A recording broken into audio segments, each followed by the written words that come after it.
Good evening, and welcome to another edition of the Big Freaking Friday show here on the College Football Mafia Network. I am, of course, Moen, joined tonight by the Wild Ute, and Hey. Becky Go Huskies has graced us with her presence, and we are thankful for that. Nate could not be here tonight. He was feeling a little bit under the weather, so Becky's going to fill in for us.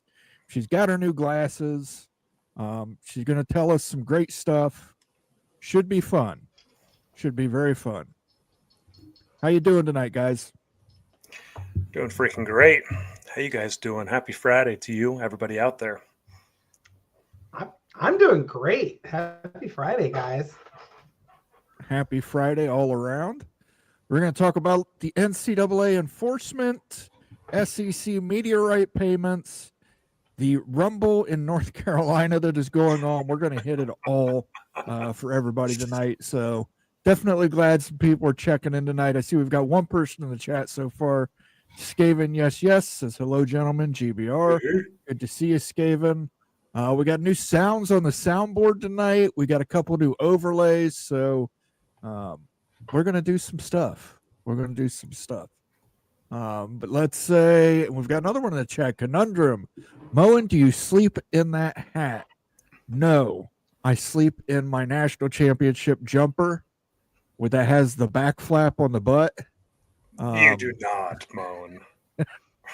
Branded by Nike. And I sleep with a football signed by the 2025 squad that played in the game. So I don't sleep in the hat. That would be ridiculous. But thanks for stopping in, Conundrum.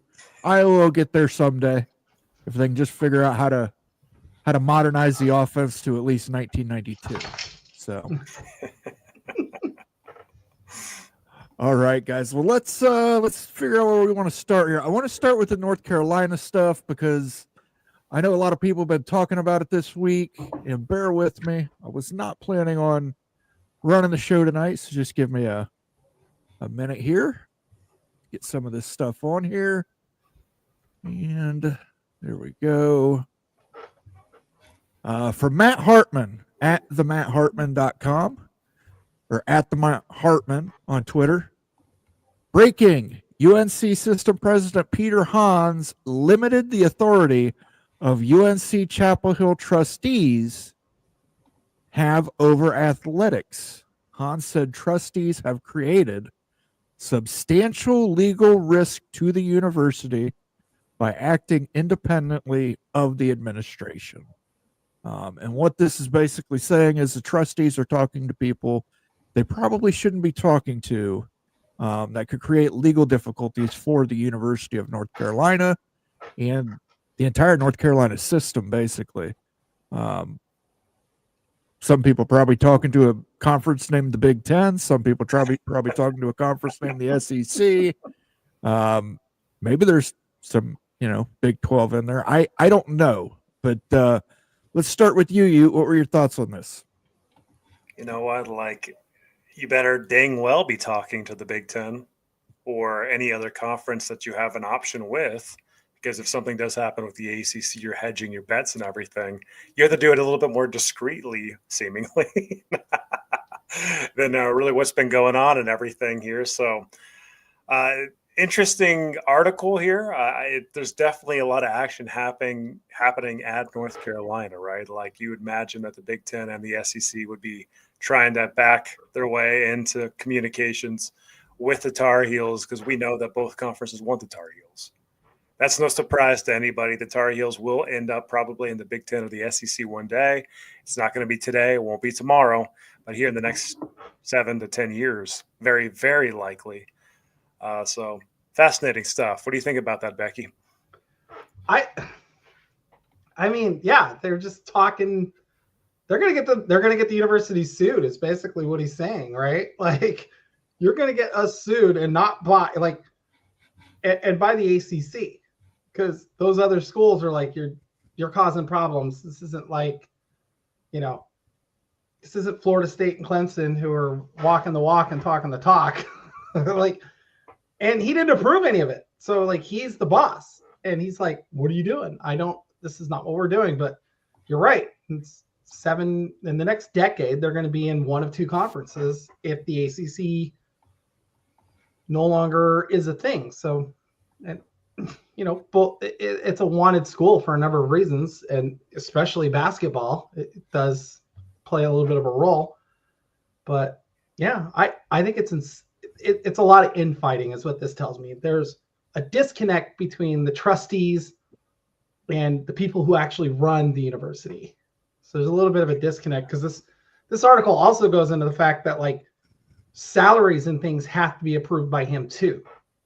So that lets me know, unless you're an administrative person, so that lets me know that he wasn't happy about a coach's salary either. And who just got signed?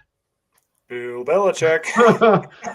So he's not happy about a number of things. Yeah. And he's just reeling them in now. And yeah, I think he's just he's doing the right thing though, looking out for the university itself, because that's his job. But, and Becky, can you identify, like, just like in layman's terms, what's the difference between a trustee and somebody in the administration for like these schools and everything? Yeah, essentially, trustees they're kind of more like money guys. They have the ability to do certain things. They're not the board of regents. They have no say really over the school. But I'll give you the actual definition. A trustee is an individual, person, or member of a board given control or powers of administration of property and trust with a legal obligation to administer it solely for the purposes specified. So in this case, they're like a board of trustees, but they're not, they're not a board of regents. So they have very specific things that they can do. They handle something financially. Who knows what that is? But clearly, they had a little bit of say over athletics, and the president just took that away. Said no. So basically, like, they're probably more for like research side or actual school side and not athletic. So in this case, yeah, they're not a board of regents. They're a board of trustees. They're basically appointed by, I don't know how North Carolina does it. State of Washington, the board of regents are appointed by the governor. She appoints them and hires them and fires them. So I don't know how North Carolina does this, but essentially it's the same thing as a board of regents, but with less power. So they're like guides, kind of, right? Yeah. And so they're trying to work some, possibly it seemingly feels like they're trying to work some type of connections, maybe, right? That might be opening the whole school up to issues here. That's like the whole problem here, right, Moen? Is that the board of trustees? Sure. I think part of the problem is too that this isn't very smart what they're doing, and you would expect a board of trustees member to be a little more intelligent about how they handle this. I think you can have a go-between, and not obviously these guys are doing something that's leaving a paper trail. That's exactly right. Or they wouldn't step in and say, "Hey, you guys need to chill out." They're leaving a paper trail. I can't imagine the Big Ten or the SEC guys are leaving paper trails. So it's got to be somebody on the UNC side, and he's telling them, "Hey, you guys got to knock this off." At some point, the ACC might decide to sue us, and we might have to produce records as a public institution. And we don't want to do that. That's the last thing we want to do is open ourselves up for an audit. So, interesting. I just looked up what they do. They're literally only to guide the university toward its mission. That's it. That's all they're doing. Guiding the university toward its mission. So they're not really supposed to have any say over athletics whatsoever, but they dabbled their toe in it. So like, Moen, and you were saying they're gonna get themselves sued. Yeah, they're guiding themselves into the Big Ten. Yeah, I mean, or the SEC, right? Yeah, I guess that's their mission in life. I just find this astonishingly funny. It's a power grab by the president, which it's I'm just kind of a little shocked here. That's a system president and not a chancellor. That's weirded me out too. Usually you see a chancellor in this position. Like, oh yeah, I'm in charge of multiple campuses. But them, it's just the system presidents. It's kind of weird. They've got a weird setup in Carolina. Very weird. Yeah, definitely. And there was something from North Carolina State. I'm still trying to find that, but it was just an interesting. It's not anything on the level of what's clearly going on at Chapel Hill. You don't come out and make this and make it known publicly. That might be a mistake right there, making it known publicly. But maybe they're trying to get ahead of this thing. Maybe they know the ACC has this communication, and they're trying to get ahead of this thing and wash their hands of it. They're trying to say, hey, this wasn't us. These were some bad actors. This wasn't us. I'm they are a board of trustees, so everything they do can probably be gotten with a simple request, public records request. What would you think? What do you think they were doing exactly? What do you think they did that got them really into this trouble? Who do you think they reached out to? Well, let's back up and think that us three and everybody in our community were a part of the board of trustees. Like, we know the landscape, we understand what's going on. Like, I think that is exactly what we're talking about. I think they're probably having backdoor conversations with other parties, other schools, and other conferences to boost athletic revenues down in the future, because that is guiding your school in the best way possible for the financial side of it. I don't think it's very hard to seriously, it makes plenty of sense. If somebody's trying to talk with you as a trustee member from a different school and just trying to engage in that conversation, why wouldn't you do it? I think it's the relationship building game with people that have power at UNC. And so I think that they're trying to stop that. I really think it's as simple as that. Like, what else could it really be? That really has to be the ultimate goal for the future success of that school.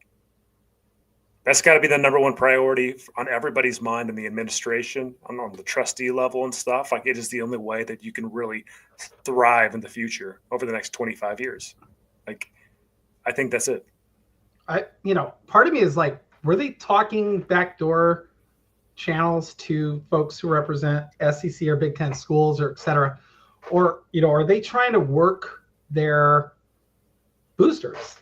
Are they trying to get their boosters kind of like, hey, make some noise? Because we all know there's probably one booster in the state of North Carolina who used to play basketball there who can probably rattle the cage enough and get the ball rolling essentially toward whatever.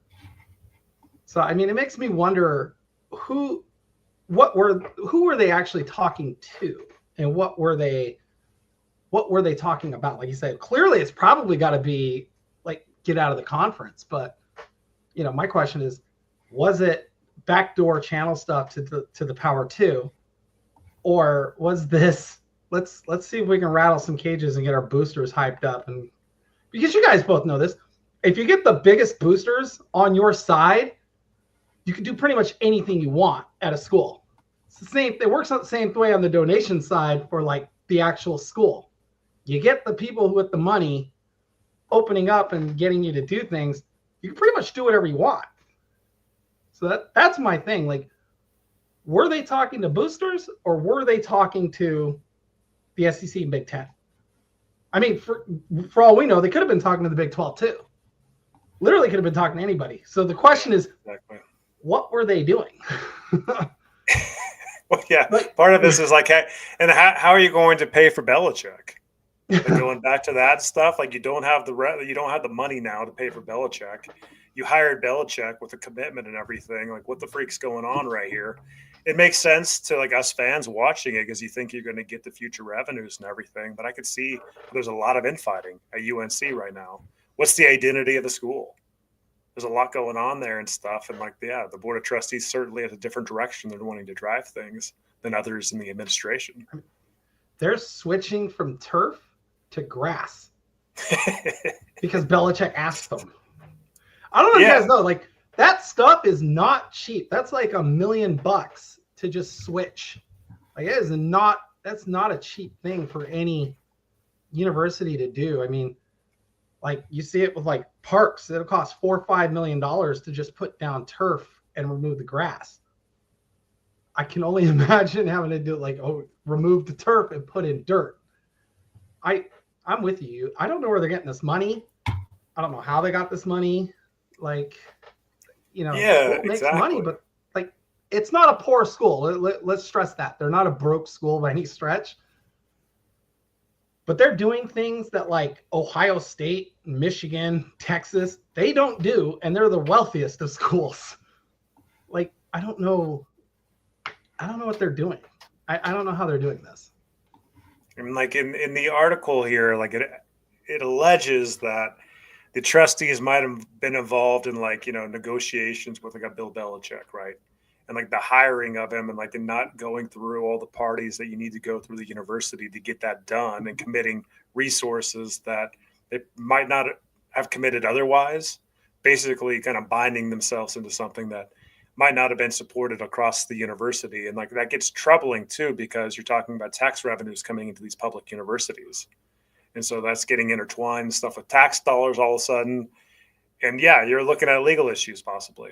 Like the same thing is like, I'm surprised this didn't come up at Colorado though, right? Because like they're kind of running into similar stuff with Deion Sanders, but there's more, they're all more on board, it seems like, in Boulder, like what from an administrative level and stuff and trustee level on keeping Deion Sanders. But at UNC is like this battle for football, right? Like how big is football going to be in the future?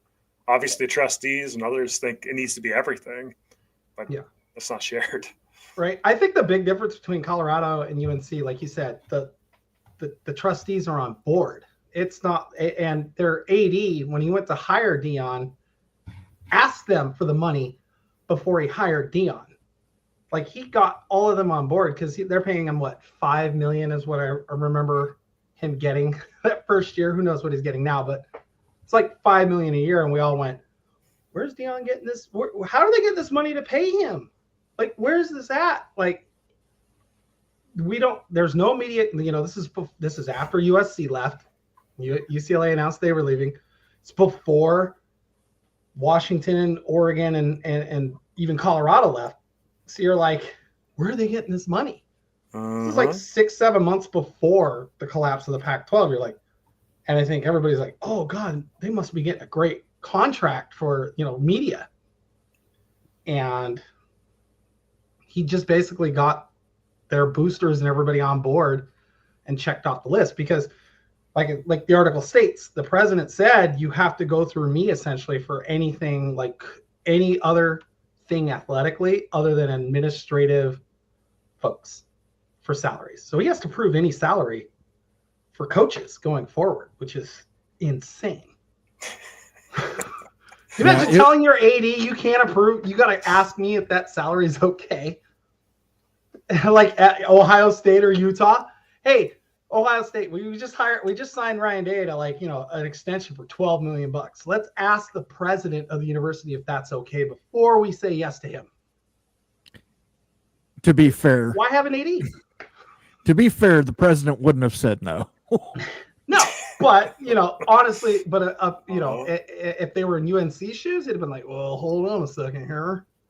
But still, exactly. No, Bill Belichick. This is the AD's job. This is what AD is essentially a general manager. This is what they're supposed to do.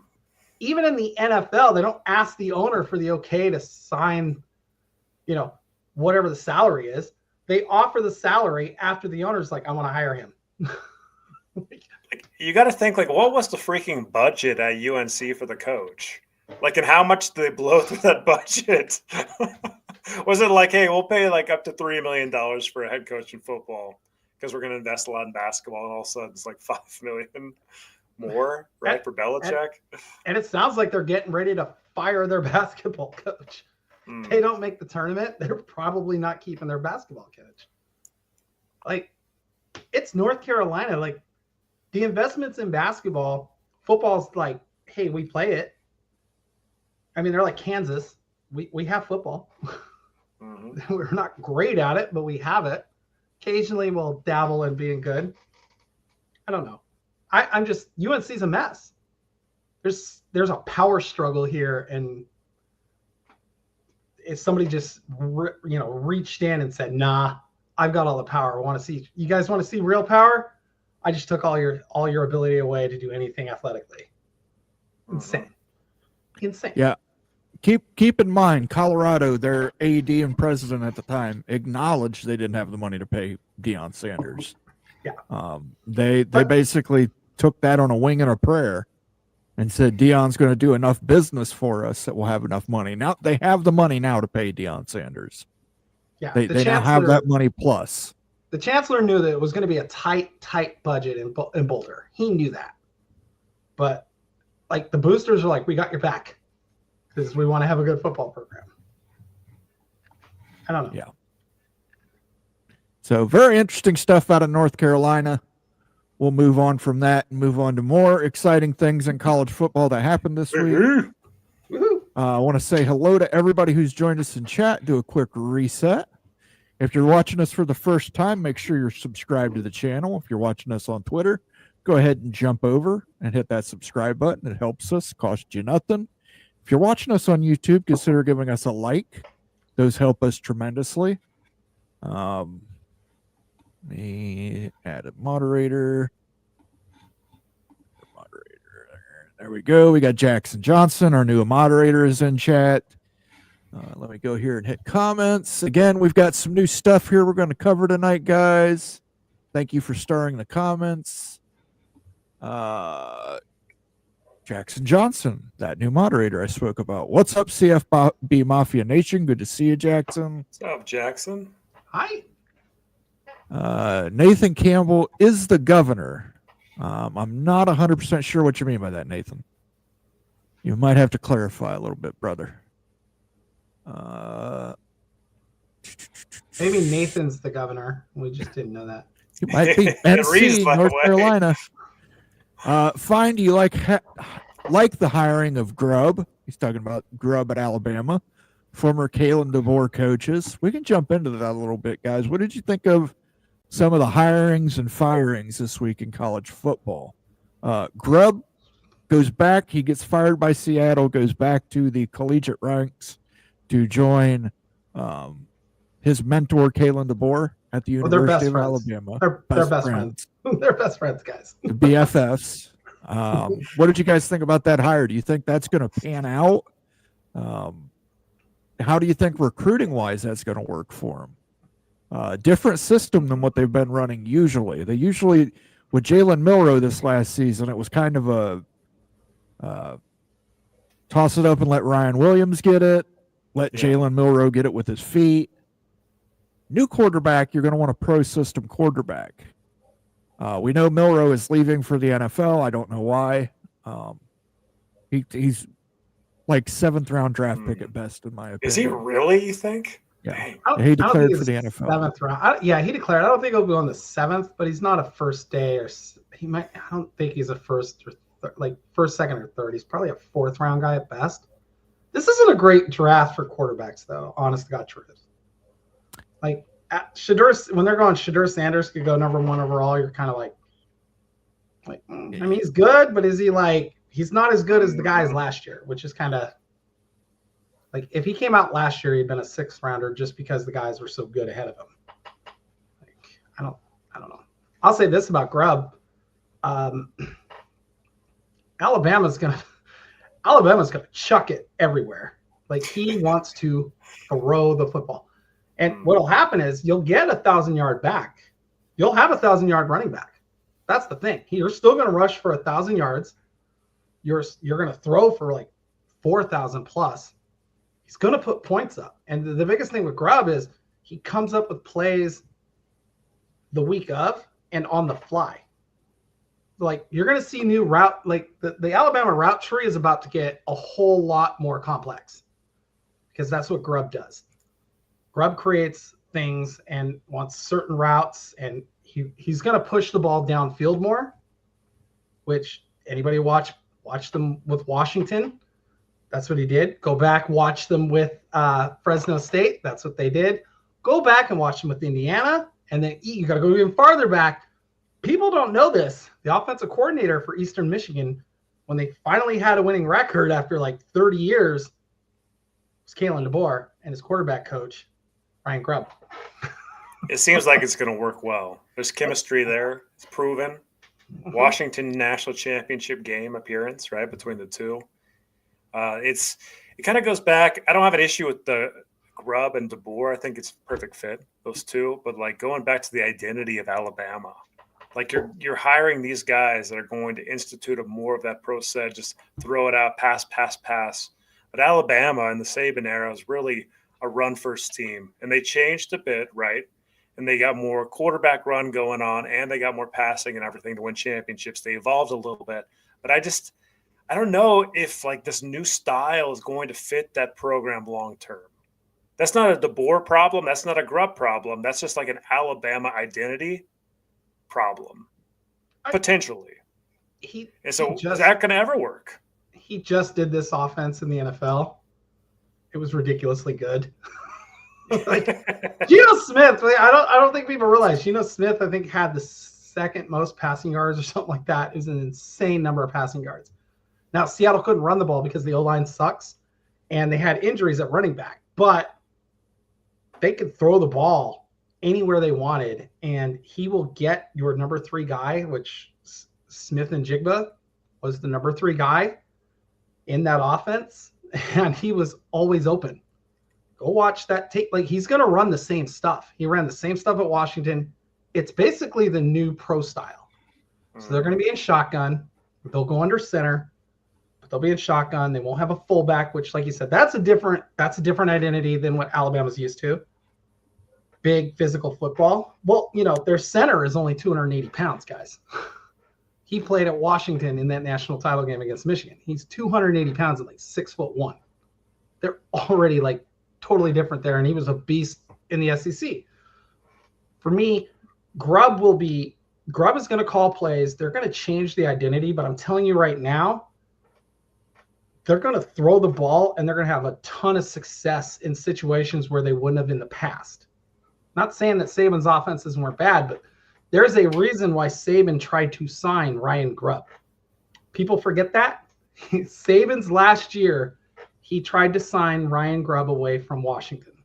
Yeah. Was not able to do it because Washington's like, yeah, we'll just match the offer. And he Great stayed. point. So, like, this is going to work. In other words, this is going to work. How well is this going to work, Becky? Is this going to be? I'm telling you right now, it all depends on quarterback play. But I would pick them to win the SEC right now. Like, I have that much. I have that much faith in those two because they know each other like the back of their hand, Grubb and DeBoer. This is DeBoer's offense, but Grubb runs it better than anybody else. So I'd pick them to win it right now. Like, they're going to put like 40 points up a game. It's going to be ridiculous because he's already doing it at UW. Man. Yeah, UW was doing that with 4-star kids. Alabama's got 5-star kids. Yeah.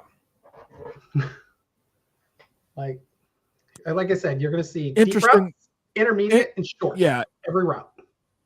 It's insane. It's an interesting hire. I will say this: it's a much lower learning curve than like switching from a pro style to a spread. I think we can all remember what happened when Rich Rodriguez went to Michigan. They were, pro style for 30 years, and he tried to switch to a spread, and it just didn't work out for him. He didn't have the talent there to run that type of offense and defense, and it didn't work for him. But like I said, fortunately at Alabama, I don't think that's the case. Those guys are pretty intelligent, high IQ football IQ guys. So I should point out that the kid that he recruited to play quarterback at Washington is probably the starting quarterback at Alabama this year. And that would What's be his name? I'm trying to remember off the top of my head. Hold on.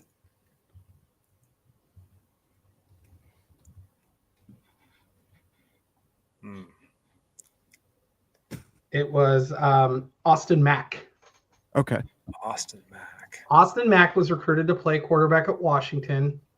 DeBoer got hired at Alabama, took Grubb with him. Austin Mack transferred to Alabama. Austin Mack's still there. This is Grubb's kid. Grubb found this kid to run their system. But just like Michael Penix was supposed to run DeBoer's system, DeBoer found him all at Indiana too. So it should be fun. So put money on Austin Mack for the Heisman right now, while the odds are really in your favor. I wouldn't put. I would put money on I wouldn't put that on him because it's it's a different beast. But like I said, it all depends on quarterback play, and I guarantee he's not the starter right now. So DeBoer and Grubb are going to go, hey, we're opening this up. It's going to be a competition, but they already got the kid that they thought could run the offense at a level like Penix there. Except he's right-handed. Very good. In other coaching news, Syracuse gave a significant raise to their offensive coordinator, Jeff Nixon, who led the most prolific pass offense last season in all of college football with Kyle McCord. So that is saying something. Makes him one of the highest paid assistants, one of the most high paid assistants in the ACC, which is something because this is Syracuse. This is not a football school. It hasn't traditionally been a football school since Donovan McNabb was there. Was it even then? Well, it was a little bit more football then. I would say it's probably more football when Jim Brown was there. Yeah, Jim Brown was all football. Okay, when Jim Brown and Ernie Davis was there in the 1940s, it was football too. But interesting that you're seeing all these hires and these guys getting signed away. In other coaching news, Ohio State lured away the offensive coordinator from Virginia Tech to be their new line coach. Not a coordinator, which is crazy. Not a coordinator. It is, people say he moving from offensive coordinator, a position he held at Virginia Tech and Penn State previously, and he is moving to Ohio State to be their offensive line coach. He's never been a position coach for offensive line. So that's interesting. And then Ohio State has promoted Brian Hartline to full offensive coordinator, and he will be calling plays this fall. His previous stint, Ryan Day had called plays. Ryan Day said this is part of the plan. Brian Hartline now has a year underneath Chip Kelly. So hopefully some of that rubbed off on him. And finally in Ohio State news, Ohio State made Ryan Day one of the wealthiest coaches, just behind Kirby Smart in terms of base salary. But he has easier incentives in order to pass Kirby Smart per year in total payout. The Buckeyes are paying him $12.5 million per year. And of that, Ryan Day immediately gave $1 million of it back to the university to support their mental health program. So thank you, Coach Day, for doing that. Mm-hmm. What do you guys think? Is that good news, bad news? What do you think of these? Let's start with Syracuse. What do you think? Is Syracuse making a legitimate effort to make football 1B? No, not really. And is it really McCord or is it the offensive coordinator, right? Because Jason Beck was just here the year before. It's a 1-year performance, and you've got McCord, who's a former 5-star player. I just don't believe that was the offensive coordinator's great offense that probably sprung that. I think it was the talent of McCord. And the no-moan, you don't like to hear that. When you're a 5-star player, you've got talent.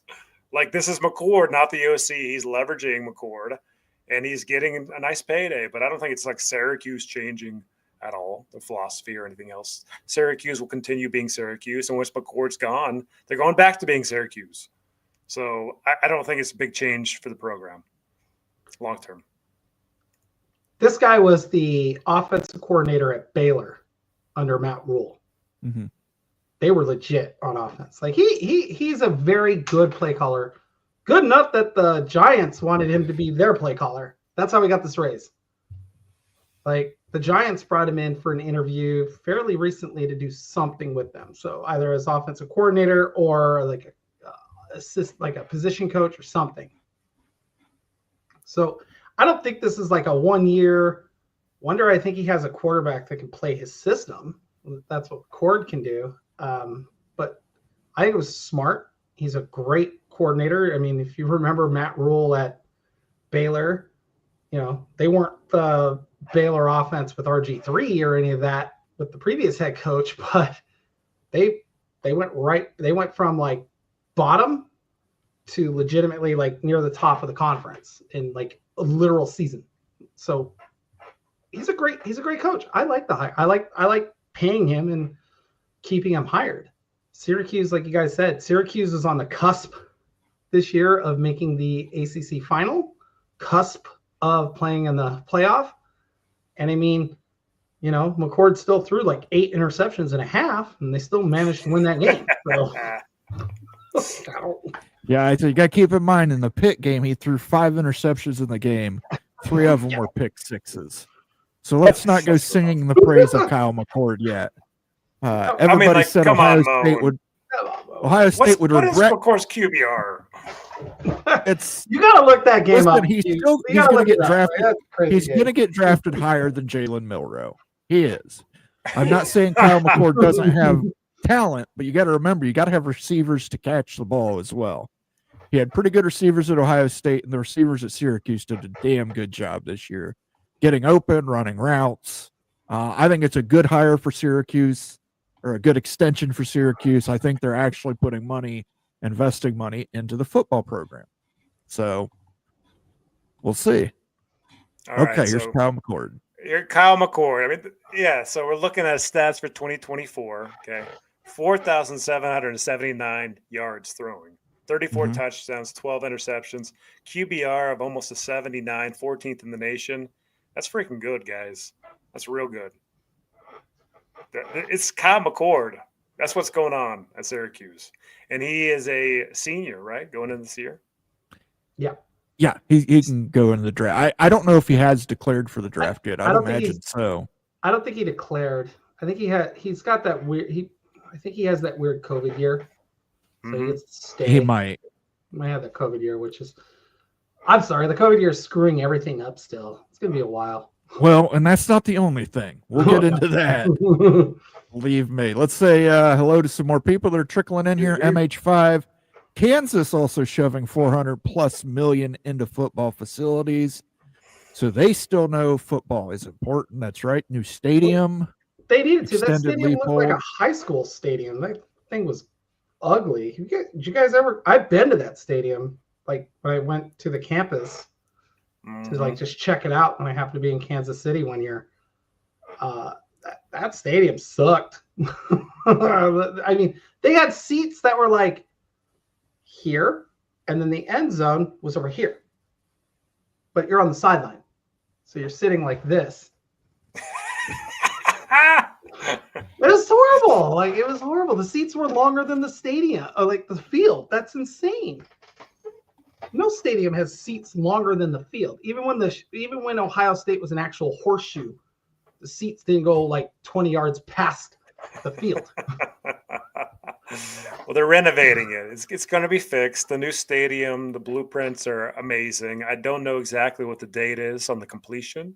Is it going to be this year, guys? Yeah, Does anybody know? It's supposed to be this year. They actually posted yesterday, I want to say, they posted an update, like an aerial, like a drone view of the stadium on their Twitter page. So it's kind of neat. Like they've got they've got it looking really nice. You can see they have those little spires or whatever, because they're like, we can add on and do blah blah blah blah blah. Yeah, it looks like a nest. The best way to describe it. It looks like a nest. It's kind of neat. The bird's nest. The Jayhawk squawk nest. Yeah. The only thing I was happy about was that they removed that section of the stadium that was like, 20 yards past the end zone. Like, who sits there? Yeah, but I mean, the fact is they're investing in football. They are. No, they are. Everybody's doing it now because it's the moneymaker. It's the one that's going to get you the contract. Kansas basketball is not going anywhere. North Carolina basketball is not going anywhere. Even Duke is investing in their football program.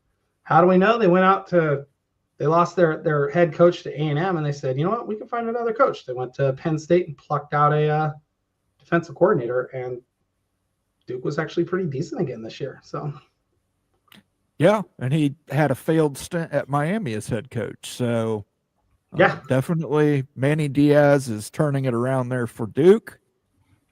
David says like button smash. Thank you, David. Expedition Greg says, hey, everyone. Good to see you, Expedition Greg. He's still celebrating, too. Oh, yeah. Absolutely. Ryan Willie, the Evil Badger. Hi, everyone. Now that football season is over, I'll be turning my attention to baseball. Good luck, Ryan, to the Milwaukee Brewers. Next time you're out there at the stadium, open a Miller Lite for me in front of Bob Uecker's statue. And then Shawsky is in the house. He says McCord is a better quarterback than Howard is. And as a result of that, I have to pull this up. Dang. Man, Howard had a good year. Let's take a look at this. 4,010 yards, 35 total touchdowns, 10 interceptions, QBR 89.6, number 1 in the nation. You've got to be kidding me. God. First. It's amazing what talent around you can do. K-State, yeah. I mean, look at his stats. My dad's a diehard K-State fan, and he was lamenting losing Will Howard a couple weeks ago.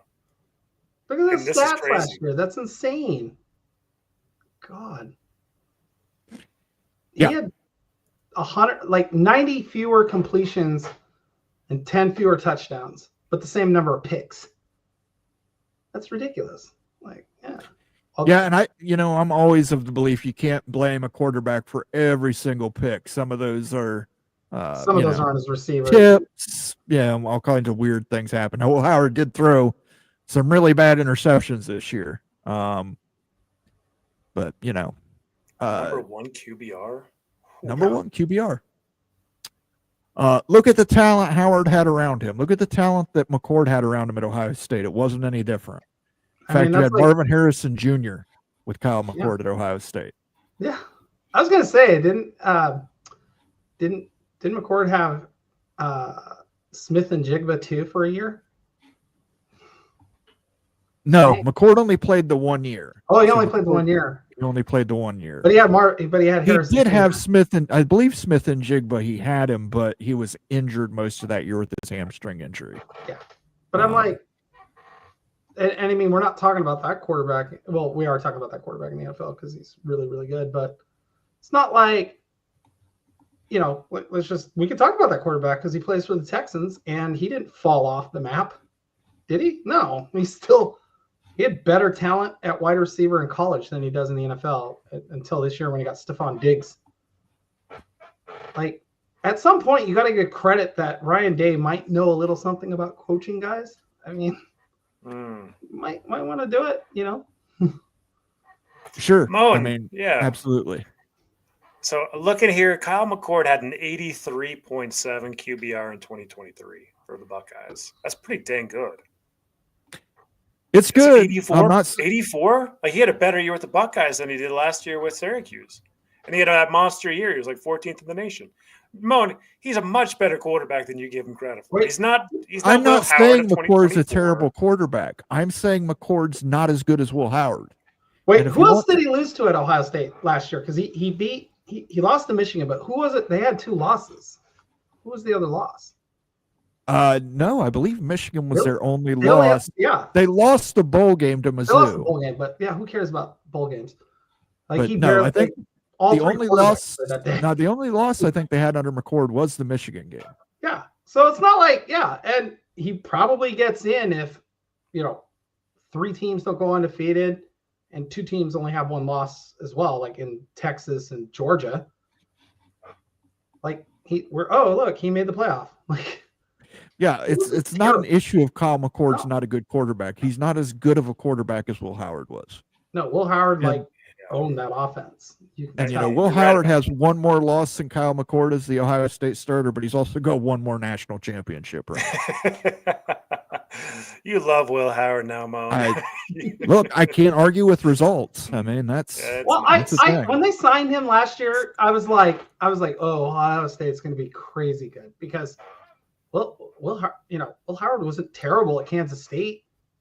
No, it just felt like the offense was more geared toward getting the ball into the running backs more, and not showcasing as much talent arm strength wise. My only question was, could he throw the ball deep consistently? Because Ohio State's going to want to throw it deep. And, you guys know Chip Kelly. God, Chip Kelly's like, oh, let's run the ball at the quarterback. And I'm like, is he that good of a runner? I had no idea he was that good of a runner. It would just be blunt. I had no idea he was that good of a runner. He's not Marcus Mariota, but he was good. He was good with his reads. I mean, listen, Kyle McCord is no Will Howard. Will Howard is no Kyle McCord. I'm sure that Kyle McCord has his strengths, but we'll see. I think they're both going to go within the top 4 rounds of the draft. I think they're both going to end up on pro teams. Yeah. Unfortunately, one of them might end up on the Cleveland Browns, but McCord. Good luck to that young man. Or the Bengals. At least you're back. Clayton Dalrymple. I'm sorry, I can't pronounce that last name, brother. But McCord had Julian Fleming. Yes. He did have. And Julian Fleming was a 5-star coming out of high school. So he busted up, though. He was not the player you thought he was going to be. Yeah. He wasn't the player for us. He wasn't the player for Penn State. Some of it was injuries, but some of it I just, I don't know. I mean, when you hear Penn State and wide receivers that not performing, come on. Like, has Penn State had a decent wide receiver in the last 20 years? Honest question. I can't. Dotson was pretty good. Yeah, but was he great? He went first round great. Yeah, I feel like he developed more after he got out of college than when he was in college. And Penn State lost a lot of receivers to the transfer portal, and I haven't seen them replace them yet. So I don't know who the next men up are on that team, but they better be ballers. Guys, they didn't throw a ball to the wide receivers for an entire playoff game until threw a pick at the end of the game. And the one time he did, he threw a pick. That's right. Like, come on. I'd leave too. No offense, Penn State, but like I wouldn't, if I'm a wide receiver, I'm not staying there with that. You're out of your minds. How can Penn State contend this next season then if they have no wide receiving help? Like, I mean, they have everything else but wide receivers on that team to win a national championship. Because they're going to control the clock. They're going to control the clock. They have the 2 best running backs coming back in the Big Ten. They have 2 1,000-yard backs. I don't think people. What happens when they trail, though? Someone's going to get on them. How are they going to come back if you can't throw the football and push it down the field? That's the question. Will they be able to do that? That's why Moen and I are asking who's playing wide receiver for these guys, because they lost their top 3. And, of course, they're all American tight ends. It's like, I'm going to go to the NFL now because I'm not dumb. I get paid. But it's not like there's not going to be another great tight end waiting behind him. Penn State produces tight ends like Ohio State produces wide receivers. So Penn State and Iowa are always you can rely on 2 things. 1, they're going to run the football, and 2, they're going to throw the ball to a tight end. Yeah. And it depends on what Drew Aller you get. I mean, if you get the good Drew Aller, he's bipolar Drew Aller, because I mean you get 1 good and 1 bad.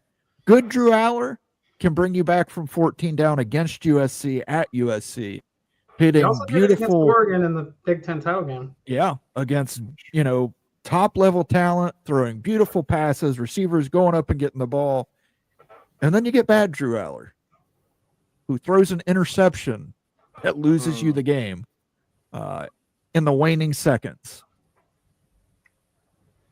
So I mean, it depends on what Drew Aller shows up. I thought, everybody's saying that Penn State's going all in when they signed Jim Knowles, but defense wasn't their problem last year. Offense was.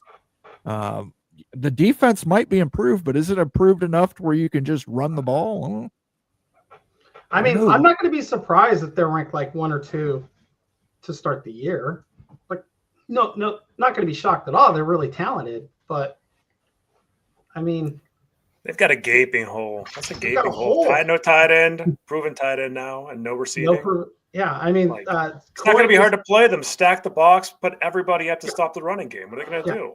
Coy just put in the chat that they did grab Kyron Hudson from USC. So, there's a step up. There's one. They were on the court. But I mean, like, is he going to get the ball? He's not going to get 10 targets a game every week. He might get 4 because it's Drew Aller. And they may not have to run the ball or throw the ball too much anyway. Like, they're going to run the ball. Right. They ran the ball down Oregon's throat. They're going to run the ball, guys. Yeah, they got Singleton and Allen coming back. I mean, that's a hell of a running back duo. Probably going to be the best running back duo in college football next season. Yeah. I mean, it's definitely number one in the Big Ten. But if we could just see more of good Drew Aller, they may win it all. They may win it all. They've got a lot of talent there. Glenn Hanna, a Ducks fan. Thanks for stopping in, Glenn Hanna. Howard was playing Tecmo Super Bowl as the 49ers. Jerry Rice with another 115-yard touchdown. He's playing out there on Kansas's stadium before the remodel. Will OSU be as good without Chip as OC? We'll see. I don't know if enough of it rubbed off on Brian Hartline, but he is calling the plays. He has confirmed that. And, of all the coaches we couldn't lose, it was Brian Hartline. Brian Hartline's probably the best position coach in college football, the best recruiter in college football. Where was I feel like I know him from somewhere before, but I can't remember off the top of my head. Brian Hartline? Yeah. He played for the Miami Dolphins. Yeah, there it is. He was a quarterback. Yes, he was drafted by the Dolphins. He finished his career with the Cleveland Browns. That's right. He's Could one of always the go up and get the 34 ball. starting quarterback. He's one of the 30-plus starting quarterbacks in Cleveland. That's where I know him from. Yeah. But Brian Hartline, great receiver coming out of college, went to the NFL. A lot of people figured he would be getting cut. He was a late-round draft guy, and he was in the NFL for 11 seasons, I believe. Yeah. That's right. He was a wide receiver. Yeah. Yeah. That's the kind of guy you want coaching your program right there. Yeah. Ready. Absolutely. And you look at the receivers he's put out, Chris Olave, Jackson Smith and Jigba, Garrett Wilson, Marvin Harrison Jr., Jeremiah Smith in his first year. Smith and Jigba just had a career year, his second year, 1,000 yards receiving. He outperformed DK Metcalf. Yeah. And, next year you'll have Amika Ibuka in the draft too. So, I mean, all the guy does is produce NFL draft picks in the top 10. By the way, how sad is that I thought he was a quarterback for the Cleveland Browns because I've probably had so many for them. So yeah, I think I played there. Oh my God, did I play for the Browns? I don't remember that in my life, but Clayton reminds us Penn State is going to take a few years to install Noah's defense. A little bit, but you're actually pretty close to the defense. You're going to have to work a little on the safeties, get some safeties recruited, maybe some slimmer linebackers in the back end. But I think Knowles will have an immediate impact. My only question is,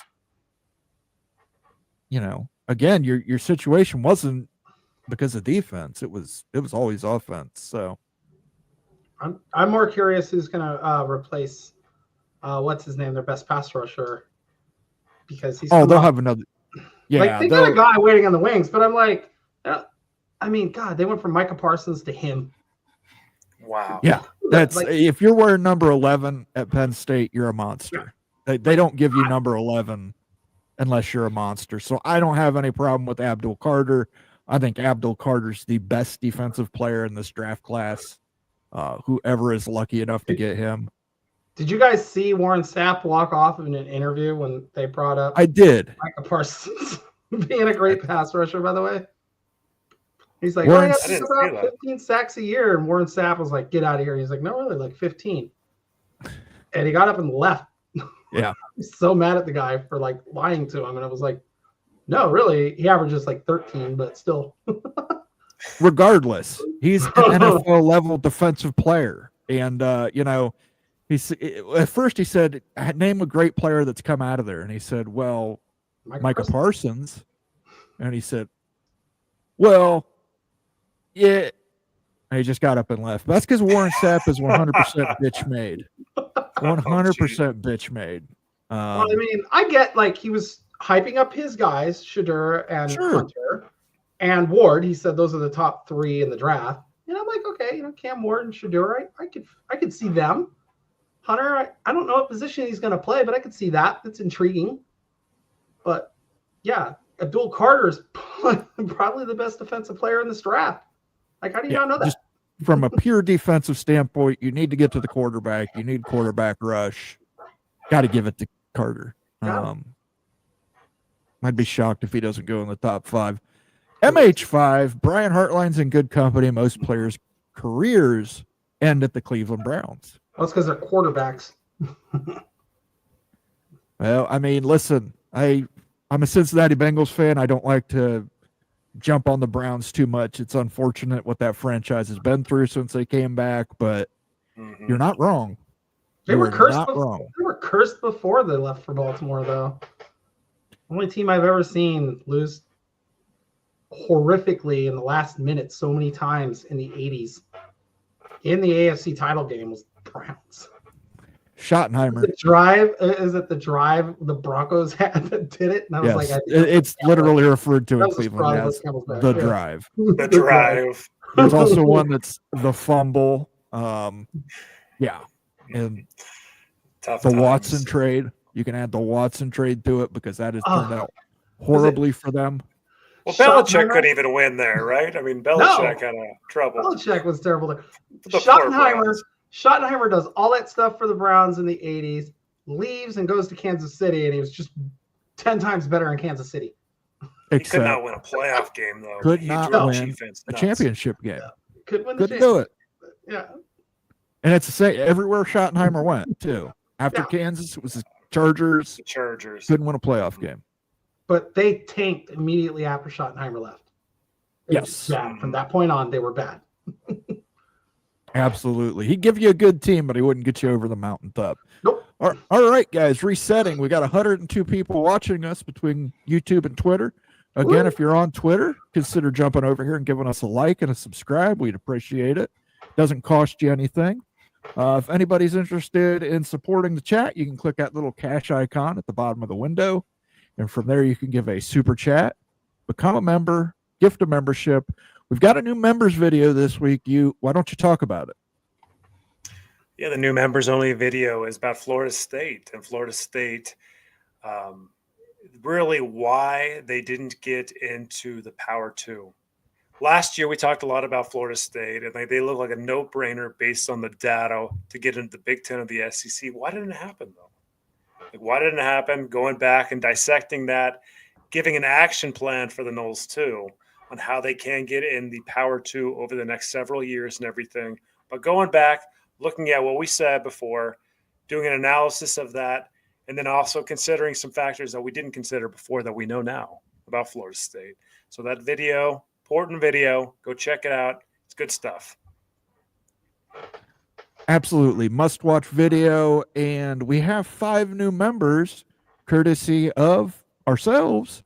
Skeven, yes. Suzanne Bajur, Marky Crenshaw, Secret Agent, Tom Dubay. Welcome to the College Football Mafia family. We're going to give you a little sounder here. Mowing is the word. Mowing is the word. All right? I give you permission on this day to say mowing. Thank you. What? Thank Where'd you. you get that? Where'd you get that? Hold on. I had somebody record it for me. You are. Yeah. It's one of the reasons I got my nickname. It's a long story, but he was gracious enough to record that for me, so I want to thank him. Is that a celebrity? Or is it semi-celebrity. I know that voice sounds familiar, Moan. Sounds very familiar. Who is that? Play it again. His faucets are mowing. Mowing is the word. Mowing is the word. All right?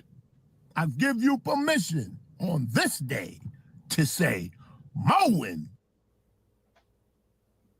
Is that Buster Rhymes? No, it's not Buster Rhymes. It's not Buster Rhymes. It's not. The guy is not on the same level as a Buster Rhymes, Oh but my gosh, Mom. I have to tell you the story sometime. It's a story from college. I'll have to tell that story sometime. But I want to welcome every one of those people to the College Football Mafia members family. Please go check out the latest Wow Ute University.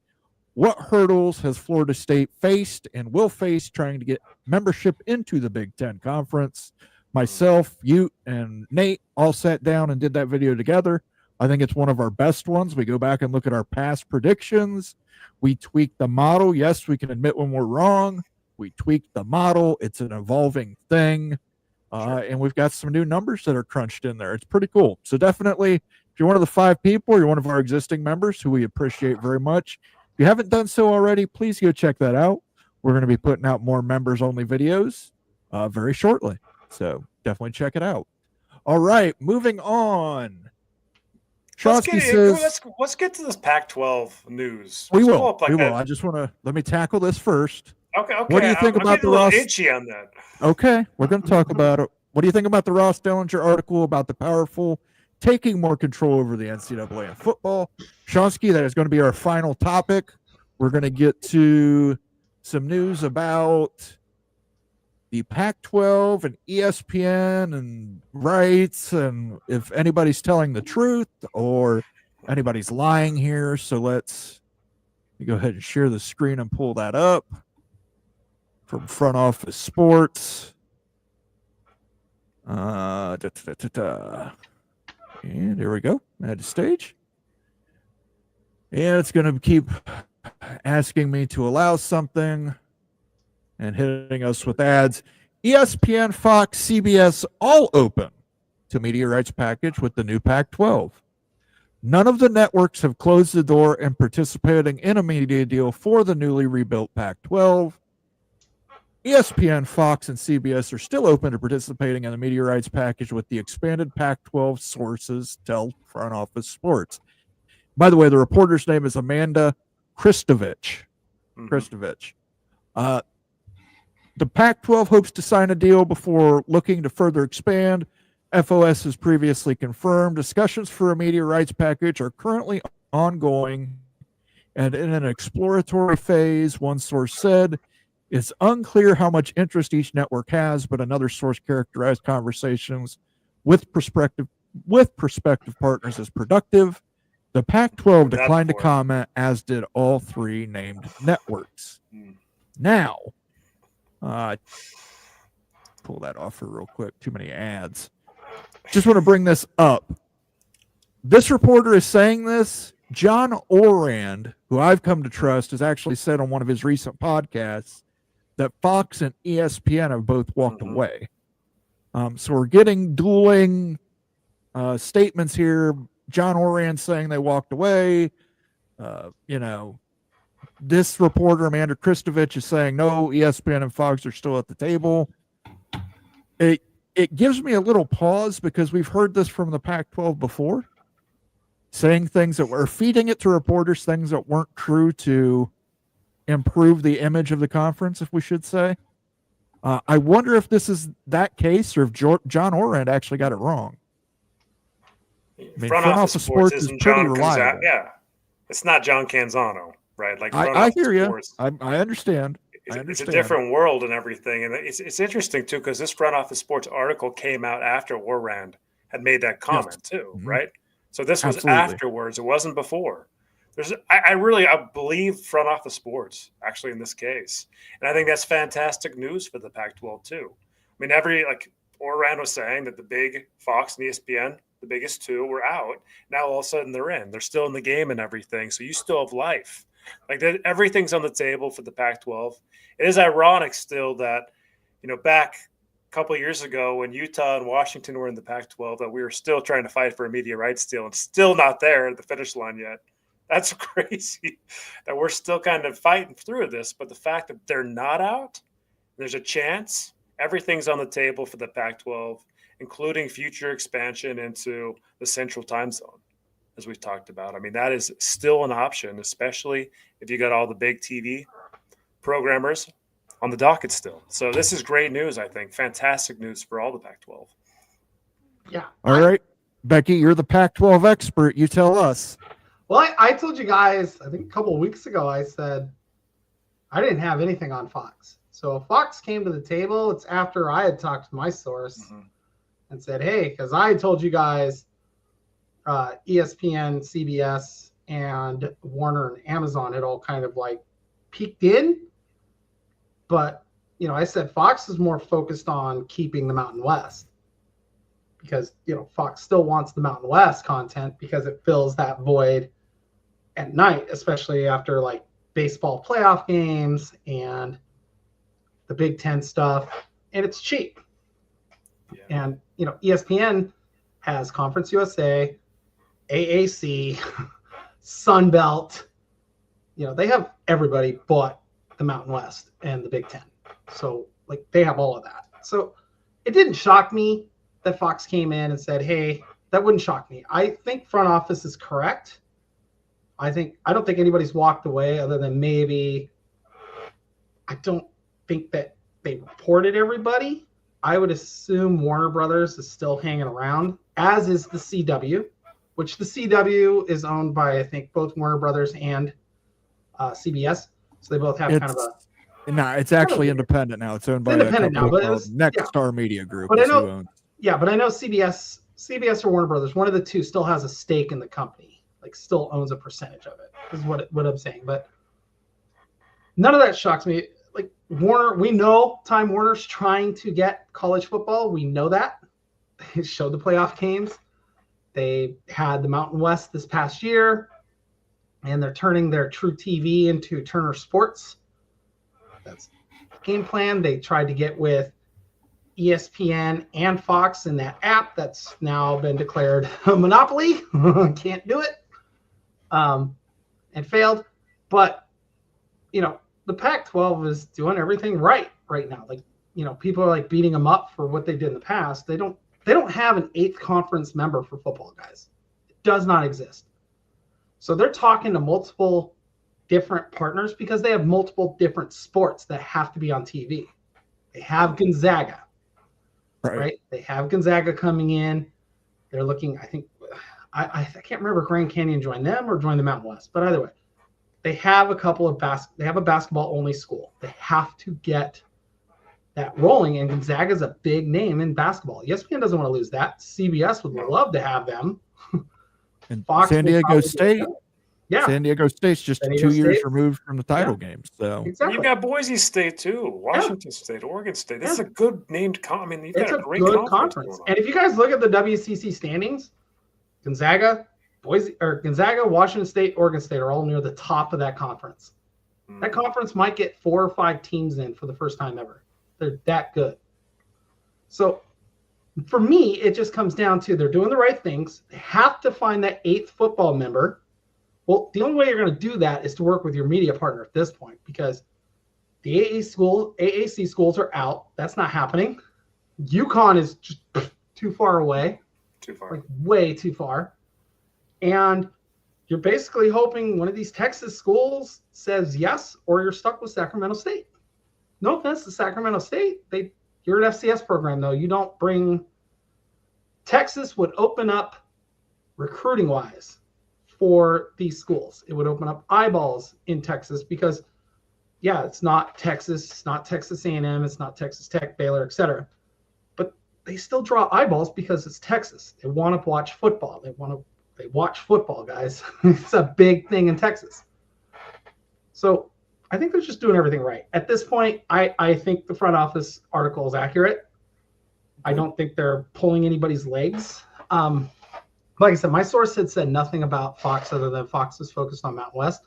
So maybe Fox is looking at them for a different aspect. But again, Fox has basketball content in the Big East as well. I think people do forget that. So I don't know what they would be doing. Very interesting. They need to get the central time zones important for the Pac. It's important. Right now, they're playing late night games. That's the only value they provide. You're not going to put a Mountain or a Pac-12 game in over a Big Ten game. It's not going to happen and everything. You need to find more windows to play in and interesting days to play in and everything. So that's how you have to get creative. You need to add a Texas school and probably 2 in the Central. If we worked for Fox or ESPN and we were advising them, we would not tell them to go pick up Sacramento State. That would add 0 value to the media deal. 0 value. It's got to be a negative value, if anything, I would assume. Negative value, and you're not opening a time spot. It doesn't make any sense to do it.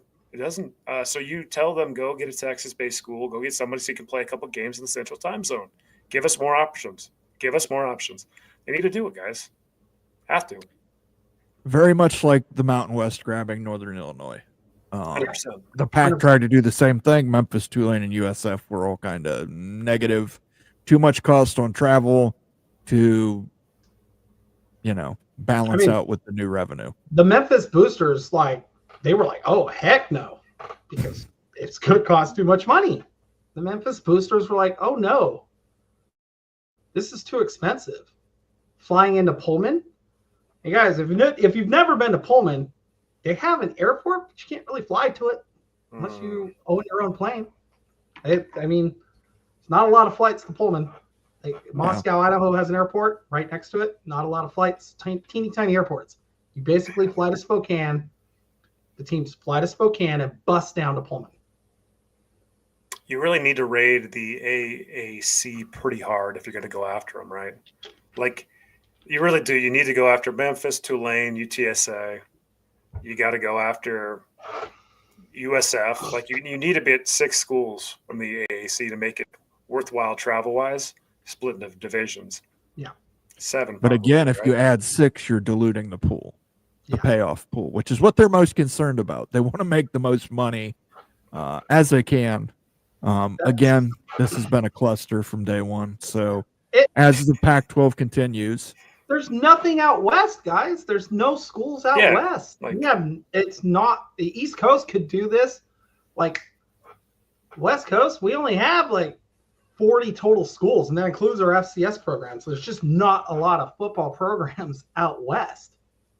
Right. And I think that's one of the problems that affected them in getting the AAC schools. I think those AAC schools realize we're more valuable where we're at right now. Let's say the ACC, there's an exodus in 2030, 2031, 3 to 4 schools only. Those schools are ideal to backfill for the ACC. Yeah.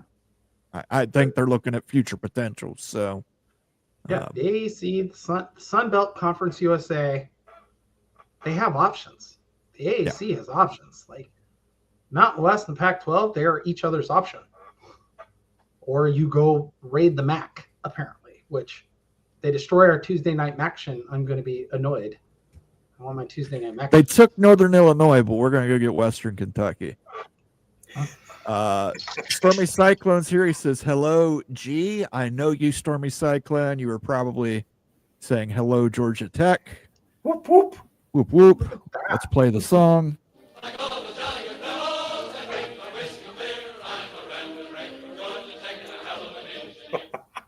Cheers to that. Cheers. Georgia Tech for Stormy Cyclone on this Friday night. Congratulations. A hell of an engineer. You're engineers, but you just had to keep rhyming hell of a. So thank you for that chat, Stormy Cyclone. It is much appreciated. Glad to see you here, sir. Stormy or Tato and Hawk says, "What's up, y'all? Rock Chalk from America's soon-to-be best new stadium and top-ranked Big 12 recruiting class." I don't know. I might have to give that to Northwestern. Northwestern got a pretty sweet stadium. Pretty sweet, but Northwestern's nice. We'll give you a little Jayhawk squawk for that, Down Hawk. Thanks for jumping in here. By the way, Northwestern's got a gigantic, like jumbotron that's being installed in that thing. It's gonna be crazy nice. It's gonna be great to see Big Ten teams roll over Northwestern in that stadium. I'm like, I can't wait to go there and just step foot and watch Washington win by like 30 again. I'm like, oh, look at that. The new Pac-12 failed without UNLV in the picture. Yeah, they went chasing waterfalls. It wasn't UNLV so much the failure. There's not, I don't know how people describe this. UNLV is, people keep saying, oh, it's valuable for Vegas. You don't need a team in Vegas to be valuable in Vegas. Yeah. You don't. Vegas does not care about UNLV at all. For the most part. Yeah, the Big Ten, who actually doesn't have a team in Las Vegas, one of their championship games is going to be hosted in Las Vegas very soon. So, yeah, and they'll sell that thing out. And USC and LSU went down there and sold that thing out. Like, you don't. The Pac-12 never had a team in Nevada. Sold that thing out. Yeah. Yeah. Like, you don't need a team down there to like draw eyeballs. It's a betting city. It's true, but if they had their choice and UNLV was available now, I don't think they'd be looking for an 8th member. I think it would be UNLV. No, it would be UNLV, but they're not going to pay him $63 million. Right? To win the conference. No. Absolutely. They don't even have that. Coy says, "Is it true Memphis is open for talks with the Pac?" We talked about this last week, but Becky just mentioned it again. Boosters say nay, nay, nay. Too expensive. It's too expensive. Shonsky, Well, funny you brought up. let's talk about expense real quick before just like Okay. like moving on, because I wasn't a part of that conversation. So like the AAUC payouts like $8 million, right? $7-8 million. Like it's pretty dang low. And the estimated Pac-12 media payouts anywhere from 10 to 15. 15 on the very high end, but probably targeting around like 11 or 12, maybe 12, Yeah, 12 and a half. let's split the hairs. Let's just say 12 for easy numbers. $4 million so bucks you've more. got $4 million bucks more per year and everything. So Traveling I to get a traveling. road trip. A road trip could look like, and not just for football, it would have been all sports. A road trip Right. would have looked like Pullman. So you had $1 million a year in Dallas. travel. It's Yeah, $1 million would have bucks for travel. million bucks, easy. Like, Yes. and you got to pay coaches. You got to pay. You got to Yeah, pay you pay flight. them anyway, though. Yeah, right? you got to. Football has to fly private. They all fly private, right? Now you're traveling to, Corvallis, flying back to Memphis. Yeah. You might have a road game at USF the next week. Come home for 2 weeks, and then you're flying out to Boise. It starts to Sounds like the Big Ten. Yeah, but you're not making Big Ten money. Right. Like Washington and Oregon are going to spend $10 million this year on travel alone. USC and UCLA too. So they're spending $10 million, but they're getting, 60, 70 million. When it's all they're getting way more. So it's easier for them to offset this. Right. Well, After I'll tell you playoff this, distributions, playoff distributions, Oregon and Washington do get full shares of those. Yeah, and Washington and Oregon look at UCLA and USC can look right at their boosters and go, can you pitch in $2 million for travel? Okay, now they're at $8 million. And their boosters are doing that. By the way, Washington's boosters have stepped up. Like, they're helping out as much as they can, because they still are paying for like facilities and all that stuff. But they're doing what they can. The boosters have stepped up. So they're also able to borrow off future money to offset that travel. So Washington and Oregon can borrow from the next contract. Yeah. So Cal Berkeley is paying about $1 million a year for ACC travel, roughly that much. That was actually reported in an article recently. So they might not be going the high horse, but Memphis is not going to be traveling $10 million in travel expenses, right? No. They're gonna go on the budget for like $1 million, right? Like I think that's a safe number to go with if Cal's traveling with that type of number. The exit fee is about $27.5 million to leave the AAC. That's the kicker right there. That's the issue, right? Like, but your exposure, my argument would be your exposure would be a lot more in the Pac-12 than you're on the AAC. I never watch them. Do you guys ever watch Memphis? Like those guys are buried behind the SEC, the Big 12, and the Big 10 in the morning slots whenever they're on. They're never on. So they're not getting exposure. They're on ESPNU, but no. They're playing. So East what Coast, are you really getting at the end of the day? Like they're just playing waiting East for the Coast ACC time slots against East Coast teams. Yeah. And I see what you're saying. Yes, the three top brands from the Pac-12, Boise State, Washington State, Oregon State, and Memphis, Tulane, those would be good matchups, but sure, you're also going to have matchups against San Diego State, Utah State. Those Colorado are not going to State. draw eyeballs. So it's better to stay where you're at. It's more like pick your poison. The poison is usually better. So, I can't fault them. I can't fault them, but also think about this: the closest school to you in that scenario. You'd have UTSA because they were the other school. So USF, Tulane, and UTSA. Those are the three closest. The next one after that is Colorado State. Mm-hmm. So still talking like 800 miles to the next closest team. Mm-hmm. And then after that, again, like I said, Corvallis is a journey for these teams. Forget Memphis. Think of USF. That is an incredibly long flight. And I have flown Seattle to Tampa and back. And I'm telling you, that is a long 5.5-hour flight. It is the worst flight I've been on in the United States. It is long.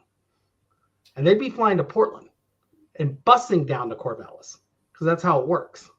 Yeah. Nobody flies. At the end of the day, the only way to make it work is if you grab several teams. to make it more doable, but then you're increasing exit fee costs and it gets just amplified, right? Yeah. I get the problem, but that's what they're talking through. They're trying to make that work, of course. It's best for the Pac-12 to grab those AAC schools. Pac-12 doesn't have it because now they got to pay the Mountain West. They screwed up. They screwed up by poaching from the Mountain West. They screwed up big time. They own $55 million. That's what the Mountain West wants. Allegedly. I mean, we'll see what the lawsuit boils out to. How much is in that Pac-12 war chest at the moment? Not that much, dude. They got $50 million. They got $100 million this year. So there's two of the 4 teams they grab, 5 teams. There's not a lot of money. They also have to the WCC. They're paying. They have to pay them. That's Gonzaga has to pay that. They promised money to Gonzaga. They promised money to Colorado State. They promised money to Boise State. That's how they got them. Hey, we can do this, this, and this, because they went out, did the smart thing, got an evaluation. What can we do?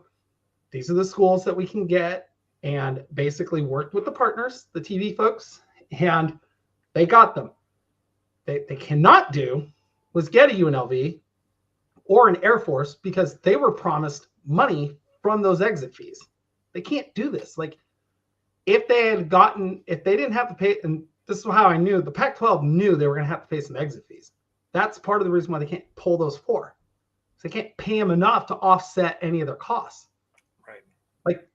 You're starting off essentially, okay, let's say you get $15 million. Well, you're still down $16 million with $1 million in travel and another 12, 12 and a half or whatever it is for, everything else, not including all your other expenses. So basically staring at $16 million in the hole before you even snap a football. You ain't made money, you lost. Mm-hmm. So it makes a lot of sense to not leave. And I think the boosters saw that writing. We're like, oh no. And the AAC just changed that exit fee, if I recall, the year before with their newest member. That was they wanted that. They screwed up too. Right. Funny you brought up TBS TV. They released the Big 12 football schedule this year on their network. They did. And keep in mind, TBS has set up an arrangement with the ESPN to carry some of the lower end Big 12 football games this season. Thank goodness. Sub-licensing deal. They will not. These are games that would normally be on ESPN Plus.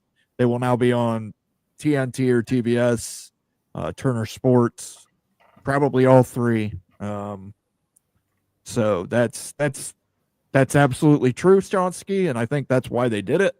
But yeah, I think when the next media deal comes up, I think with all that NBA money they're saving, they're probably going to make an investment in college football, and I think the Big 12 is probably the best option for them out there.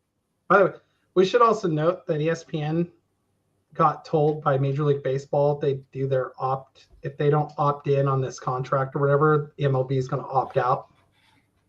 So ESPN might be looking for some content. Yeah.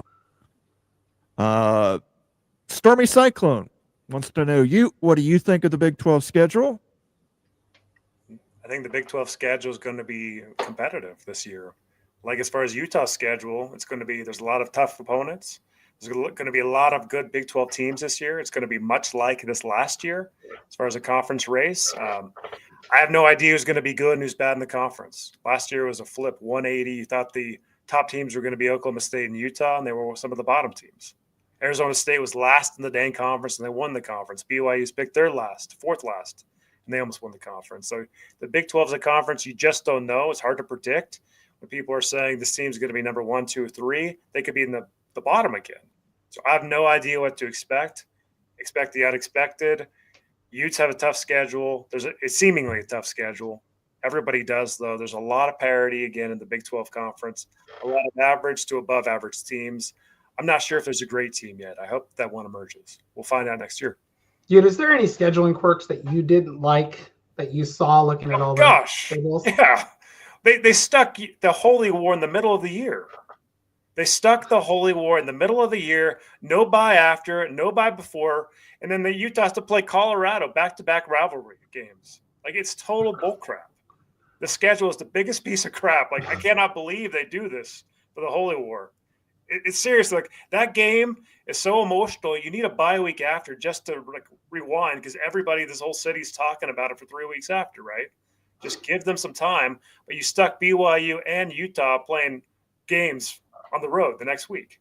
It just totally stinks. Like, they screwed. It's so bad, the Holy War. So I'm not happy about the schedule at all. You guys are at you guys are at BYU this year? Yes, Utah's at BYU. And then you go to at Colorado the next week. And Colorado's coming to Utah, so at Colorado's BYU, then Colorado. But like, where's BYU though? Where's BYU? BYU play. I'd have to look it up. Don't know off the top of the head, but like, yeah, they've got game right after. Not an easy game either. Like, it's so. Yeah. What are you trying to do? Like, what's the point of that? Aren't you going to try to feature that? Mona, what do you want to do? Like Ohio State and Michigan right in the middle of the schedule? Hey, maybe Mark Harlan should have shut his mouth a little bit. Maybe this is Mark's just being a little petty and sticking his finger in the side of the Utes. Maybe the guys at the schedule said, "Oh, okay, we're okay." We saw Mark Harlan's game on the Big 12 schedule as far as like the most upside for viewership outside of Colorado games. It really is. Like, I absolutely don't disagree. I don't disagree with you, Ute, but I understand what you're saying. If you move that to the end of the year, if you put that game in rivalry week, you are not going to be shown at a preferable time. I mean, there are too many bigger rivalries throughout college football than the Holy War. You're going to be overshadowed by Michigan, Ohio State. You're going to be overshadowed by the Iron Bowl. There's just too many rivalry games that are above that. I understand what your market is doing.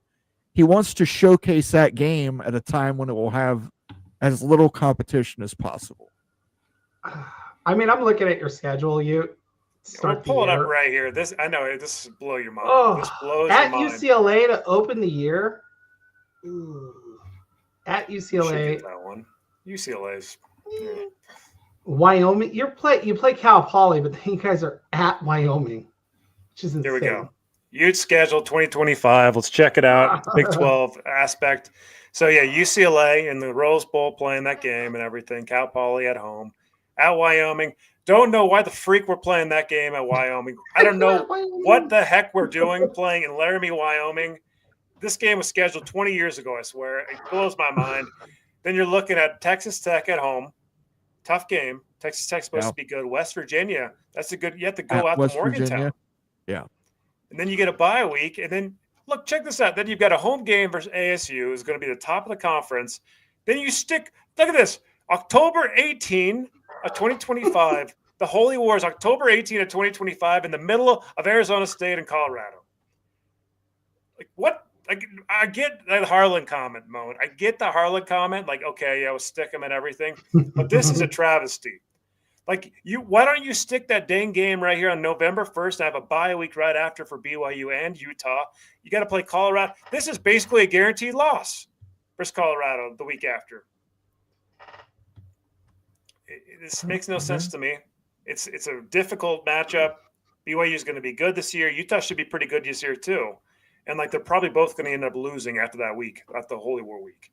So October 25, chalk up losses for Utah and BYU. Thanks, Mark. Then you look at another bye week after the Bearcats, and you've got Baylor. You're going down to Baylor. K-State's coming to Rice Eccles. Then you're at that new stadium to Town Hawk and everybody else. Check it out. Into the season, Utah at KU. Could mean something.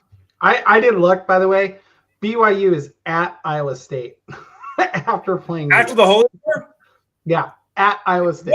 Okay, you guys, as Big Ten folks, like, what the heck do you think about that? Oh, we're playing 5 teams this year. Washington has 5 teams coming off their bye. Oh, gosh. 5 teams coming off their bye. We're playing those weeks. I think the only game we don't is Wisconsin. We're both on the bye. But Becky, it's tough to win after that Oregon game. Like, Washington, Oregon is so competitive and everything, right? Like, you play. I mean, we always played Oregon in October in the past, but usually we would get this like stupid scheduling quirk, and you may have seen this, where we'd have Utah, Stanford, and Oregon all in a row when Stanford was good. Like, it was brutal. But I mean, like, you guys, I mean, you guys are basically playing the three of the 4 best teams in your conference in a row. In a row. Yeah. Like, that is insane to me. Like, I don't know. And technically, we could be going higher if West Virginia is up to their potential this year. Like, you have a bye and you play 4 of the top 6 teams in your conference. Like, bang, bang, bang, bang, bang. And the only reprieve you get is Cincinnati, and then you have to play Baylor, who flip a coin, could be really good or could be really bad. And then you play the Kansas schools. By the way, like, you host the Wildcats. Very good. Yeah, you host the Wildcats. KU You got to go. Good. You got to go to Kansas, wherever they're playing. Like, yeah, Texas Tech, BYU, K-State, KU, like all these top teams. These are like Arizona State, like all the top teams, all the top 5-6 teams. You're playing them all. But this would be like Ohio State playing, aside from just Michigan, but Penn State, USC, Washington, Oregon. You go down the list. Iowa, like Nebraska, and all of them being decent. Like, just they're average. And that's what you face in the Big Ten season. I understand what you're saying. It's a tough schedule, but you know what? Iron sharpen or steel sharpen steel. You know, that's the way it works. Look at the Ohio State had to play 6 top 5 teams this season, 6, and they beat 5 of them. Look, I get that. It's the Holy War date, guys. Like, I know it needs to be in the regular season, but you stick at Iowa State for BYU is ridiculous too. To be fair, I think what you need to do is look at the schedule for the SEC and the Big Ten and see what games are being played that weekend. If there's not any really competitive or intriguing Big Ten SEC games going on that night, I think it's a good move for the Big 12 to put it that night. They can probably draw a lot of, if it's Michigan State versus Rutgers. Alabama, Tennessee's that day. That game's that's going to be game day. I don't know what time. That'll probably be I don't know that that'll be a night game. I think obviously you're going to play the Holy War at night. It will be a premier game, right? Top 3 game of the day, but like, you still have to compete with Tennessee, Alabama. I know the SEC is juggernaut games every week, but like, I don't know. I mean, like, there's a chance you get game day to come there and stuff, but like, it's going to be hard to beat out that Tennessee game, especially if Grubb. Well, for ESPN, there's no way. There's no way ESPN's getting away from an SEC product for game day, unless maybe Utah and BYU are both undefeated and ranked top 10 going into there. Here you go. I mean, I'm just looking at it. You have, Ole Miss and Georgia, A&M and Arkansas, Alabama, Tennessee, Washington and Michigan, Penn State, Iowa. Let's see who else on here. USC and Notre Dame. Oh my SMU gosh. and No, Clemson. not. Seriously? Yes. SMU and Clemson. I'm just looking at it, guys. Like, I mean, well, you get Notre Dame, USC on that same day too. Like, what the Notre freak Dame, is USC. going on? Like, what are they doing at the Big 12 office? Like, what are you scheduled on this day? I cannot figure this out, guys. Guys, like, it's just big games that whole week. I mean, the only ones that saves you, Ohio State and Wisconsin are playing. That always draws big eyeballs too.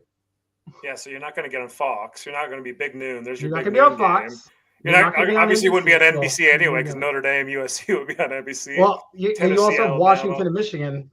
Like, that week is ridiculous. I mean, you have Wazoo at Virginia. Like, there's a 9 a.m. game. I'm not going to put that on. The only other reprieve is ESPN. It hasn't been decided, but Louisville and Miami are playing on Friday. Might as well play the Holy War on Friday so you get some exposure because you're getting stuck at 8:30 Mountain Time, and I'm going to lose my mind again after another Holy War game at 8:30 Mountain Time because you put on the stupid day and you put Colorado the week after and Iowa State the week after. You basically sacrificed a loss. I promise you guys, there's no way. Like, going to Iowa State, I don't care how good BYU is. That's a freaking tough game. Like, and you're going to do it the week after the Holy War? That's a served-up loss. That's not fair. It's playing Michigan, Ohio State, and then giving Penn State after. I hear you, but there's hear been seasons where Ohio State has had to play Penn State right before the game. Good teams overcome, and I think this is the best way to overcome is to give yourself the best competition possible. Yes, I get it. It sucks. It's not an easy road to run. I can say this from a privileged position as an Ohio State fan, but again, Ohio State this year had to play 6 top 5 teams. 6. You're And going to they be won really 5 of them. mad. You're going to be really mad when you see who's playing a week later. Nobody's playing a week later. Yeah, the biggest matchup a week later is Alabama, South Carolina, and then got to be A&M and kidding me. LSU. A&M, LSU, Alabama, South Carolina, Ole Miss, Oklahoma, Illinois, Washington, Texas, Mississippi State, NC State, Pitt, SMU, Wake Forest, Rutgers, Purdue, UCLA, Indiana, Michigan, Michigan State. It's not. Yeah. Like, how It's can not- the it's not a Big great 12 conference scheduling team be so inept, guys? I'm serious about this. Like, Stormy, like, I got to answer your question. What do I think about the Big 12 schedule? This is dog crap. How do you miss this? These are easy wins right here. And you just serve them up versus the toughest competition. I don't get it. I don't get it at all. Like, they want to make money. They say they want to make money. Put the game the week after. Don't put it up for USC, Notre Dame, Alabama, Tennessee. Well, look, you wanted Don't to be put Colorado the week after. 2 rivalry wanted games. You wanted to be on rivalry week. You're going up against Notre Dame, USC, Alabama, Tennessee. You're getting to go on rivalry week. It's just not the end of the year rivalry week. It's regular midterms. It's mid-season rivalry week. So, I mean, you're a little buried there. You're not going to be on the. You might get the Fox Big Noon. You guys might have it. Look, whatever the I mean, 8 p.m. game, the 8 p.m. Eastern, the 8 p.m. Eastern kickoff game is probably going to be Notre Dame USC. Yeah, probably. So, and you'll probably have, or it'll be Washington and Michigan. Those are the two. Ohio State, Wisconsin, Big Noon. That's going to be a big easy noon, call. probably. So you're sticking Holy War at 2:30, Fox, or else possibly ABC late night, but you're probably putting Tennessee, Alabama in that spot. You're not going to be putting that game at 10 a.m., like 10 a.m. Mountain Time. So really, you're looking at late night ESPN, 8:30 Mountain Time kickoff, which blows my mind. I'm putting that game so dang late. They do it all the time. They do it all the time. It's probably exactly where it's going to go, or else you're going to be Fox at 2:30. I mean, yeah, I'm just looking at it, trying to figure out. ESPN will be most likely in Tuscaloosa, or they'll be in Athens because those are the biggest games in the SEC. But yeah, USC and Notre Dame. It's at Notre Dame, so that's NBC. So strike that off. That'll be the NBC, probably, like Moen said, primetime game. Primetime. But like I said, you still have Penn State and Iowa will probably be the big noon because it's I will be Penn big State and Iowa. Yeah, I will. You have Ohio State and Wisconsin. That'll probably be on the Big Ten Network because it's going to be a complete beating. Like I said, the other big noon. Sorry, by the way, Ohio State is big noon. There's by the way, it's Ohio State Network. They're not going to be on Big Wisconsin. By the way, Big Ten. Nebraska plays at Minnesota that weekend too. Well, that game's going to be on Big Ten Network. Yeah. But I mean, you have Washington and Michigan. That'll probably be NBC might put that at 8 p.m. if USC and Notre Dame is their like midday game, or CBS will grab it. So there's some things here that work in your guys' favor for Fox, but you're probably going to be on FS1. It's probably just. Oh my gosh! If it's on FS1, guys, I will lose my freaking mind if this game's on FS1. It's probably going to be on FS1. Don't even suggest that, Becky. Like that you can't do that. You still have Major League Baseball's playoff during this. The playoffs are going during this. It's October 16, right? October 18th. The playoffs so you are going to be playoffs for Major League Fox Baseball. afternoon and night. You're doing baseball for Fox. Yeah, you have Fox. Basically, this is 8:30 Mountain Time, ESPN. This is Big 12 after dark again. It's almost guaranteed. Yeah, no, it's guaranteed.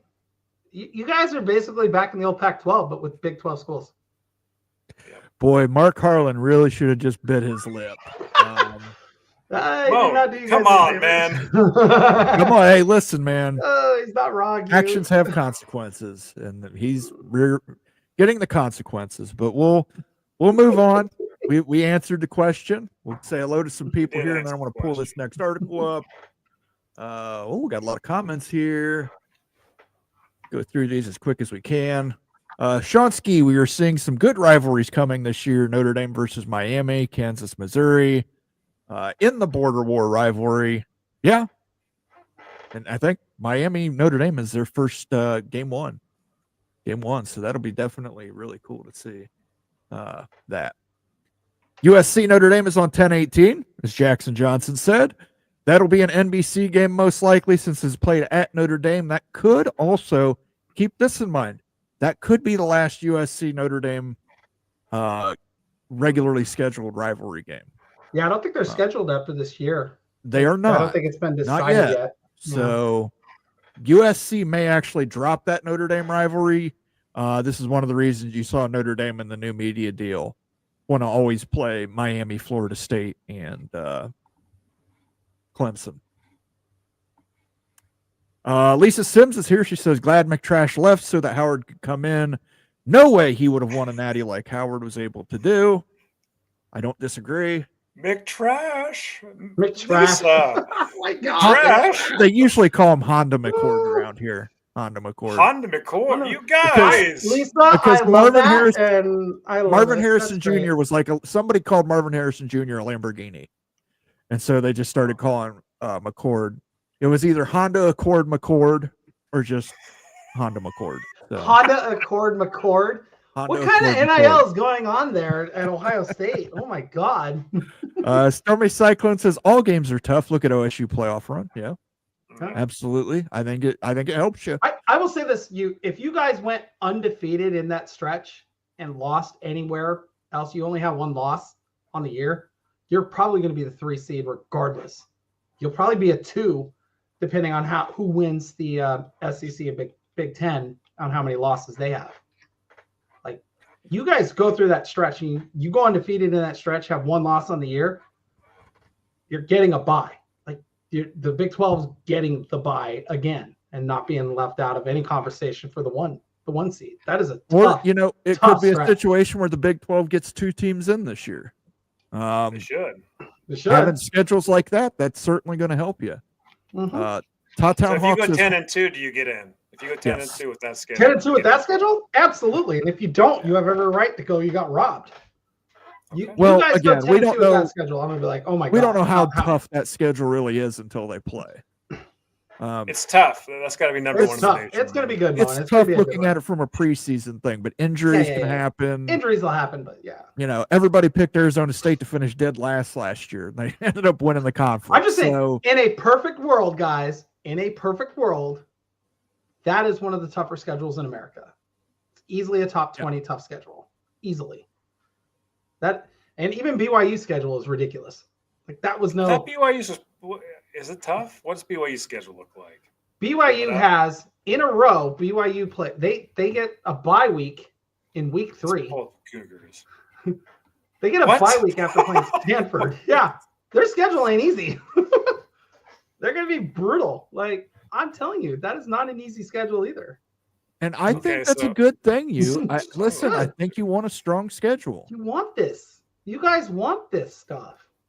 Okay, so BYU's got Portland State, Lavelle Edwards. That's an easy win. They've got Stanford at Lavelle Edwards. That's an easy win. The bye week. The bye week. You don't think Stanford's going to be an easy win? That's in Provo. I That's think going to be Stanford's 8:30 gonna be a p.m. tough kickoff. out.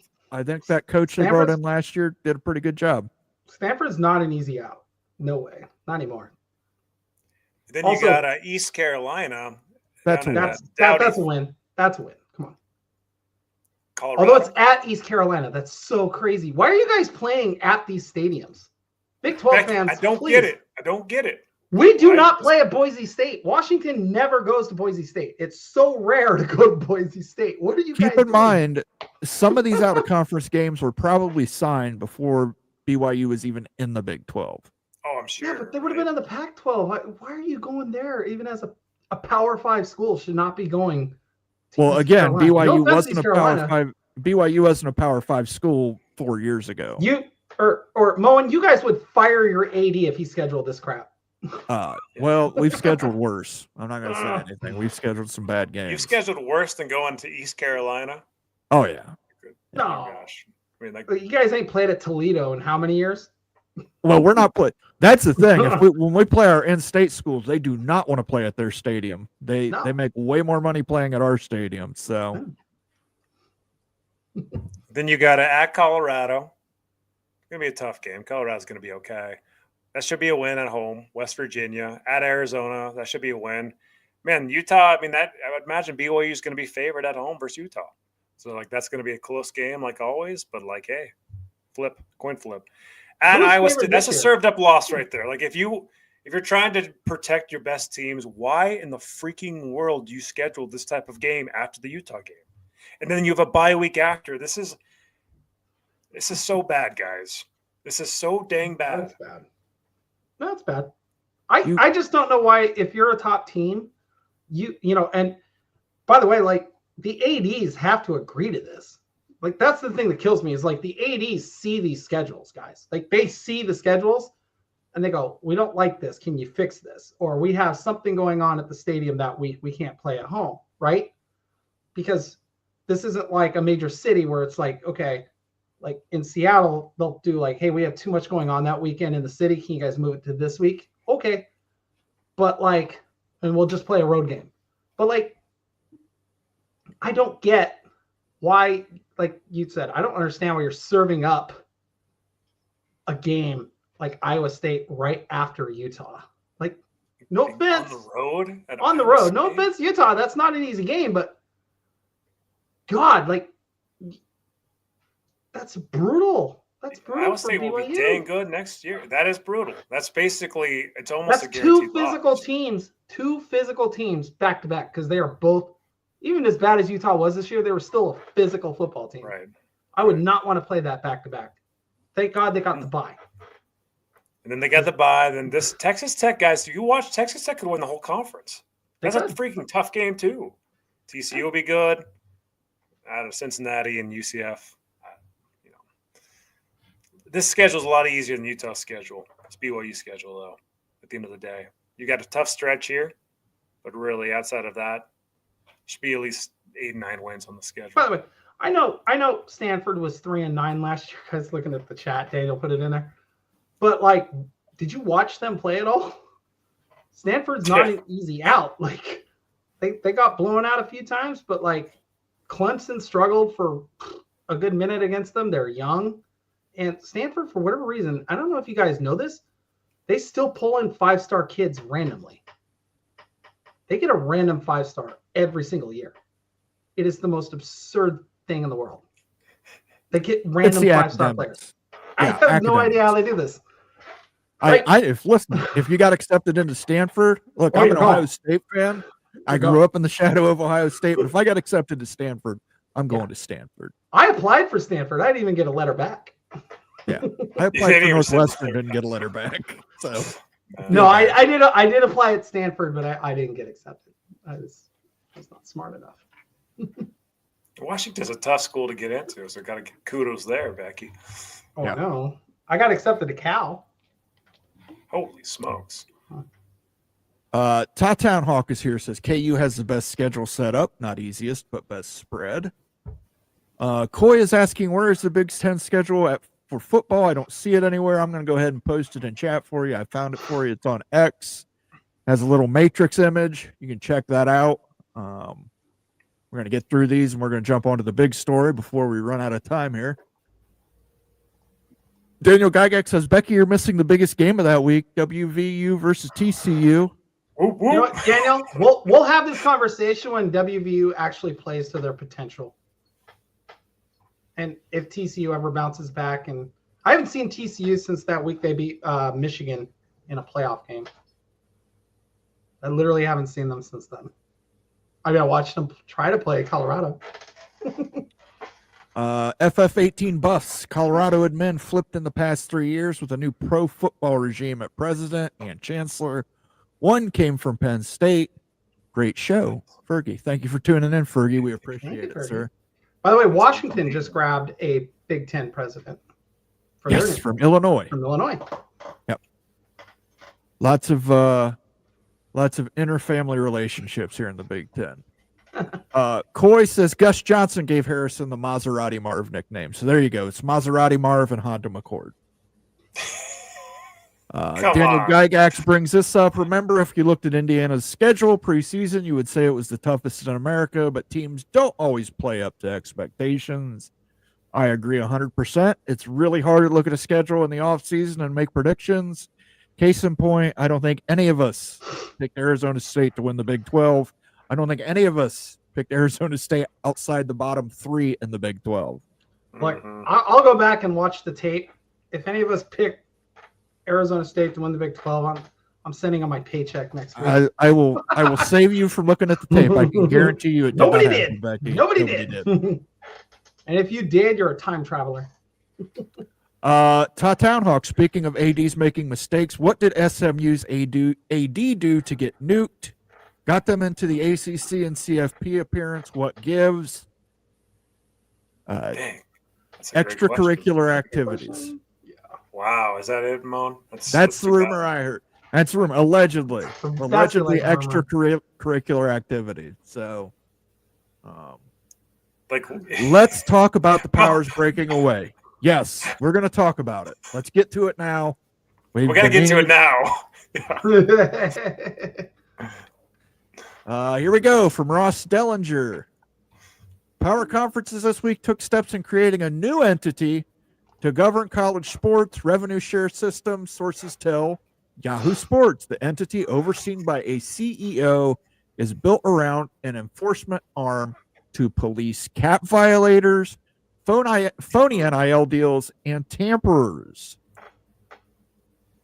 Goes on to say, in an unannounced House transition team kept mostly secret, select P4 ADs met in D.C. this week to establish this new enforcement entity, including reps from Ohio State, Clemson, Texas A&M, Kentucky, Washington, Cincinnati, Arizona, and Georgia Tech. More than 50,000 athletes filed claims for back damages in the House case. Attorney Jeff Kessler tells Yahoo Sports there are less than 400 opt-outs, making it clear the overwhelming majority of class members support the settlement. So let's talk about this. The NCAA has no teeth. I'm going to go ahead and give you guys a link in the article if you want to read that entire article and peruse it. Lots of really good information in here. It's a long read, guys. I'm not going to lie to you. Long read, but definitely worth checking out. Ross Dellinger's done some breakdown on it. Our friend Immaculate View's done some breakdown on it. Definitely check both of them out on Twitter. But I would recommend you definitely go read that right now. What do you guys think? It looks like the NCAA is getting put out the pasture. Power 4 conferences are taking control, and they're going to set their rules, and they're going to enforce rules, apparently. This is post-House, so this is assuming they get antitrust exemption, but that seems more and more likely. Battle, right. I think it's still a battle to get that. I mean, so there's uncertainty. I think that it would be a fantastic move, honestly. And it's much needed if it actually ends up that way. Getting out and actually governing college sports with the Power 4 makes a ton of sense in a lot of ways and everything. I just never understood the whole Deloitte valuation thing, guys. Being in the finance side and everything, and how Deloitte, the accounting firm, is going to place a NIL value on each player, a fair market value based on their analysis, then hold schools and collectives accountable for not giving more than that allotted value is a kind of a crazy idea. I'm policing that and everything. I don't know the legality of it. That's going to be really interesting, but it's actually conceptually, it makes sense that you wouldn't be just boosting up the salaries and paying players more than they're worth and everything. And it's actually a true NIL value, but the policing, we'll see. Interesting. It's interesting stuff. I'm looking at it and I'm hearing, they're going to police themselves. Well, here's how we know this happens. Jed Fish was on the NFL Network, talked literally about this. After they played Louisville, literally his guys on the team got text messages after the game. They hadn't even left the locker room. And guys are going, are you thinking about entering the portal? we'll give you this much if you do. Every school has this. I guarantee you, even Ohio State's guys got to their phones celebrating their national title. Like, oh, Well, we know I got a that, job offer.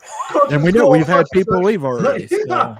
Yeah. So I mean, like, yeah, there needs to be somebody needs to have some balls and say, don't do this anymore. Every coach has bitched about it for 2 years, 3 years now. We've heard Lane Kiffin talk about it. We've heard the UTSA coach talk about it. We heard Jim Mora Jr. say, if you keep messaging my guys, I'm going to out you, Washington State. Like, they're not even playing around anymore. They're just, yeah, somebody needs to do something. I don't know if it's legal, but if the 4 conferences go, we're not allowing this anymore, we're going to appoint people to be in charge of doing this. It doesn't even matter if it's legal or not. The schools can be held responsible. But again, there's nothing stopping a player from reaching out to said school, right? I could reach out to Ohio State if I don't like my program, or Utah or Kansas State, right?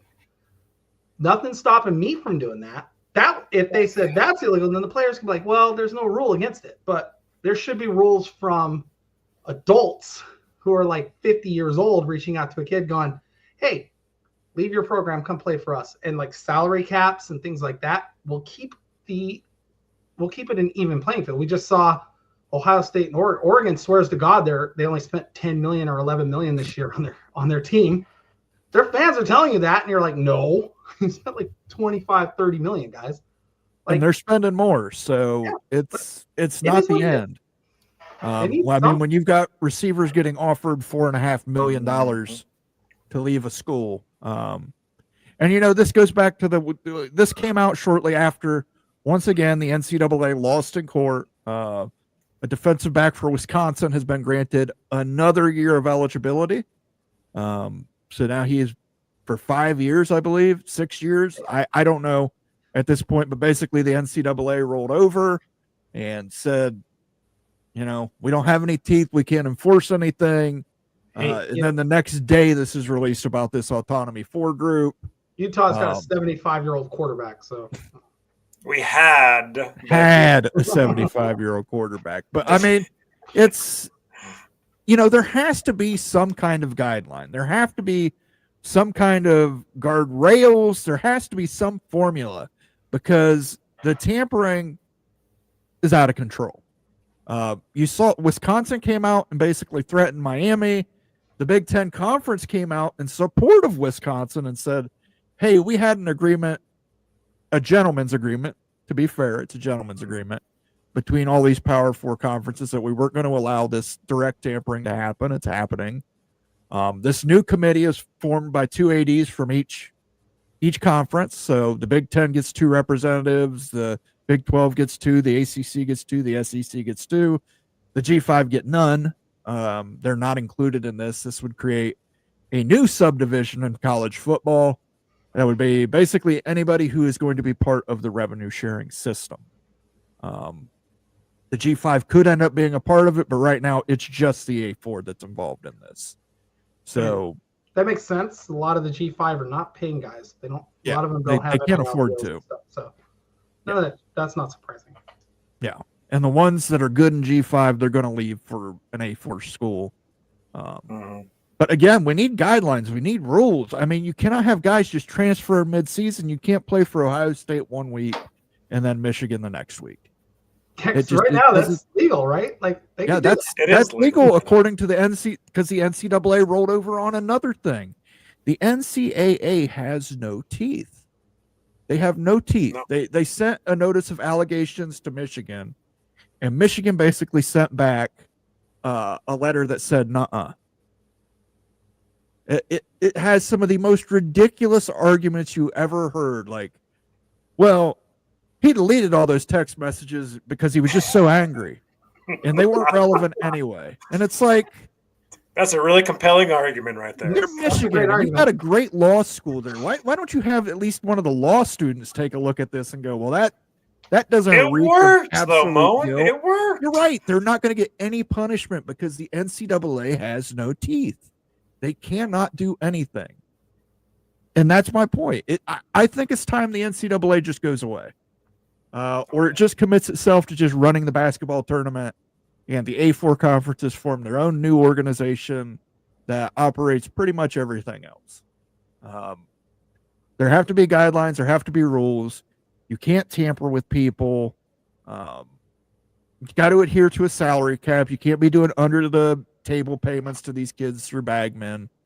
NIL collectives have to be brought in-house and under the wing of the university, at least for oversight. I'm not saying the university should step in and say who can pay what to what player, but there should be oversight on it. Somebody should be watching the hen house, as it were.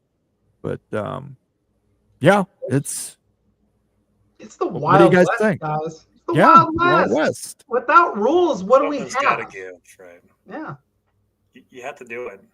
Yeah. For me, again, like the clearinghouse thing is fascinating. Do you get evaluation from Deloitte as a player, then take it to a school? How does that even work? Like, do they just value every single recruit coming in college football? Is your NIL value? Like, does it change school to school? I have no idea. It's fascinating. It is I fascinating. think I want to go work for Deloitte, guys. Start this new arm. Right. The only thing the only thing that has me the most concerned are the leeches, these college agents who are collecting like 20% on their as their as their portion of your contract, whereas in the NFL and that it's like 5%. It's insane. Like, this stuff is like, the worst part about it are these kids getting robbed essentially blind by people who are like, oh, well, you only get 500,000, not the typical like 2 or 3 million. So I'm going to take my fair share. I want 15-20% of that. And it's like, you don't need $50,000 of that kid's money. Like, you really don't. You 2 or 3 grand is probably okay, especially since you have 100 of these kids underneath you. So like, that's the only thing I think the NCAA needs to like hone in on, because I guarantee that's something that they could do and actually have teeth in the fight. But until they get everything else situated, I guess they can't probably. I mean, Michigan's going to curb stop them in court too. Did you guys ever see the Gervin Dexter like a story about the Florida defensive lineman from a couple years back when he signed a private equity deal because he needed cash? Private equity funded him $400,000, and they took 20. The agreement was, if when you go pro, we're going to take 20% of your career earnings every year. Well, we'll give you $400,000 today. So they basically just sent him a screwball deal. He signed it because he was needing cash at the moment at Florida through an NIL deal through actually a private equity firm did it. And then when he actually got drafted and started getting paid, they started trying to collect the checks. It's like, hey, we want 20% of your pay. Like we agreed to. And he's like, what are you talking about? I didn't understand the terms of this deal. Yeah, so speaking of just crazy deals that are going on, like shady stuff, that's happening and everything. And maybe just getting a clearinghouse or some other agency involved can protect athletes too on that side. That's the stuff that's like got me. That was presented to him as an NIL deal. Yeah. He did not this is why I'm like, you can't give a 19, 20-year-old kid a number and expect them to read the whole contract. They don't, at the time, they didn't have their agents. They didn't have these lawyers. They're just like signing on the dotted line, not caring about anything in the world. And this kid's like having to sue them to get them to stop taking the money out. It's essentially, it ended up being like a payday loan. Yeah, exactly. Like 20% of your contract every single year. Like if you're in the NFL 15 years, 20% of every single paycheck for 15 years is insane. It's payday loan. And to be fair, if you're an 18-year-old kid, you see $400,000 on the table, you're not reading fine print. You're not reading the contract at all. Where do I sign? Okay, I sign. I have $400,000 now. That's money to. Well, I don't know. You can buy a house anymore for $400,000. It was all contingent on him making the NFL. If he didn't make the NFL, it was never. They weren't getting paid. But that's the kind of stuff the NCAA should be focusing on. For sure. Let the conferences protect deal. The kids. Yeah, let the conferences deal with the stuff that they're talking about now: caps, salary caps, tampering, etc. Because at some point, you got to give the commissioners of these conferences some actual like abilities other than just suspending you or fining you for saying something stupid about the refs or fighting on the field. You got to give them something. Like, if you're a conference commissioner, you should be doing a lot more than just being, oh, I got your TV deal and I just take your complaints. Like, you got to be able to do something. And I think it's great that the Power Four, like two schools from every single conference in the Power Four, getting together, and we're going to hammer this out. Smart. Yeah. It's very smart. And there's actually a path for athletes. If they think something faulty's been negotiated in an NIL deal, they have an avenue to rectify that. They do have a system to rectify that. It's going to police NIL, tampering, all that kind of stuff. You're still going to have the NCAA around for some form of enforcement, but I think everybody in the A4 is going to have to back the NCAA up on this, because the NCAA now, if the NCAA gets sued, they just roll over. And it's unfortunate they don't have any teeth. Les Austin Jr. says, Moan is a Michigan guy. Congrats on your natty, and now stop crying about Michigan. Again, take Michigan out of the equation. Let's say this happened at Syracuse. The point is, 10 years ago, well, maybe 15 years ago, Ohio State players traded their memorabilia for tattoos, and they got a bowl ban out of it. They did not. Yeah, they did. What was the quarterback? What was that quarterback? He played wide Terrell receiver. Pryor. Terrell Pryor. Yeah. Yeah. Jim Tressel got fired over it because he lied to the NCAA, and Ohio State received a bowl ban. And the year they were banned from a bowl, they were undefeated. They'd have played in the national championship game. I mean, Reggie Bush lost his Heisman Trophy, and USC had to vacate a national title because Reggie Bush's family, not Reggie Bush, but his family, was put in a house in Los Angeles from where they were living in San Diego. That was it.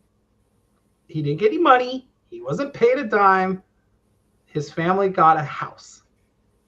He was gifted a house with promise of hiring the guy as an agent. That was it. The SEC was doing bagman stuff for like 50 years. Like, how can they be so over the board? Right, but I mean, and when they got, but they never got caught. When they got caught, they got punished. I mean, that's a problem. I get it. Tennessee got caught recently, didn't get punished. Not severely. Yeah, they put Chick-fil-A bags. Remember that? North Carolina, the students, the student remote learning papers, authored by people that weren't even student athletes, that grade scandal, academics at North Carolina, no punishment. I mean, and, bad on North Carolina for allowing that, but it's just the NCAA doesn't have any teeth anymore because they're too afraid of getting sued. Look at Washington 30 years ago. Don James quit after the university said, okay, we'll take the punishment. You know what they did? Their quarterback got a car from a car dealership in Los Angeles. That's it. Yeah. Got a car. He got a $20,000 car in 1992, and it cost them. They didn't get paid TV money for 2 years. Yeah, that was their punishment. Les Austin Jr., OSU, you guys always collected extra benefits from events where y'all didn't show up. Money was going around, buddy. I'm not arguing that. Ohio State was paying off players. So is Michigan. Not arguing that. That is not the argument I'm making here. There isn't a single school that wasn't paying people the last 30 or 40 years. Not a single Utah wasn't paying anybody. They really weren't. Yeah, I think, keep in mind, too, again, you can take Washington or Michigan out of that equation, put any school in there. I get it. I'm an Ohio State guy complaining about Michigan. I get it. Easy target. You think I'm just targeting Michigan. I'm targeting the NCAA as a whole. This is the same institute that gave or organization that gave SMU the death penalty for paying players. This is the same organization that brought the hammer down on the University of Miami. Now SMU got warned every year for 10 years. You're right. The hammer got thrown at them. Right. They were stupid. But Miami did the same thing in the 90s. Miami was doing the same thing in the 90s. And they got hammered for it by the NCAA. That's my point. The NCAA doesn't have – if the NCAA is your enforcement, and the enforcer has absolutely no ability to enforce, what is the point of keeping that enforcer in the product? You've either got these schools either have to come together and say, okay, every school here is going to abide by the NCAA ruling. You're not going to sue them if you don't get your way. Or just get rid of the NCAA entirely. I mean, it's a useless organization at that point. It just adds bloat. If you get an antitrust exemption, you no longer need them as your cover, as it were. So I don't know, guys. It's interesting. Again, check out an article out from Ross Dellinger. I'm going to go ahead and put that in the chat one more time for you. None of this would be a big deal if the NCAA had just looked at their bylaws over the damn years and said, oh, yeah, you know what? This is out of date. This does not match up with what happens in court today. Instead, they just sat on it and didn't do anything about it. And their bylaws are out of date. And they're like, oh, yeah, no, that breaks the law. When they could have just updated it as the laws went through. And we wouldn't be in this boat. Just saying. Well, I don't disagree with you, Becky, but some of it is just schools have to learn to accept punishments for their actions. No, they do. You know, and obviously you can self-police yourself, self-punish yourself, but we need somebody at the top. You know, that's what this new committee is supposed to be about, but it does not actually have any NCAA rules enforcement outside of revenue sharing and NIL. It's about stopping tampering. It's about making sure that the salary cap isn't massaged to allow better players. It's about making sure there's not shitty NIL deals like the payday loan situation that you was bringing up. So I'm curious what the salary cap will be. They keep hiring GMs. Every school's got a GM now, right? You guys, we do. You guys do, right? Did you guys hire a guy? We did. Yeah. Like, everybody's got somebody to handle. I'm just very curious what they're going to set it at, because the NFL, when they do it, it's a percentage every year, right? It goes up X percent every year. Roughly 150 million for an NFL team, right? Yeah. Like right now it's 22 million with the House settlement cap, right? The rev share. Like you'd think that if we went up to more of like a real NFL style, it'd be maybe like 40, 50 million. Yeah. Like that's my question. Like, where's this, like, how are they going to do this as as wages go up, as people make more money, everything like that ties into this? Like, and, you know, you see the NIL deals where they're like, hey, we're making a law, Georgia, we're making a law so you can't tax state income tax on NIL deals. NIL, yeah. Because you want to keep up with, how does that even work, though? Like, how do you not get taxed on, like, state income tax? Earnings from NIL? I don't know how it would work, because in the state of Washington, we don't have a state income tax. It's against our state constitution. So we don't have one. It's like Florida doesn't have one. Texas doesn't have one. Nevada doesn't have one. I can't remember. There's like a school in the Midwest that doesn't have one. They're paying federal taxes on the money, but just not Georgia state money, right? Yeah. Georgia, well, they've been paying state income tax, but now they won't. I don't know. How do you tell what's NIL and what's not? I don't know where the distinction is. You're just getting a paycheck. And the argument's been made. Daniel Gygax brought up a great point in the group chat. What about professional athletes in Georgia? What if you're playing for the Atlanta Braves? Wouldn't you be furious that you're making $25 million a year and paying taxes on it? You know. Yeah. Like that's the other thing. Like if I work for the Falcons, the Braves, or the Hawks, or any other professional team in the state of Georgia, I get NIL money too.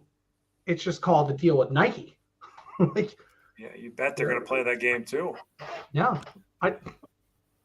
All right, we got to wind this down, guys, but I want to get to one last comment from David McKenzie.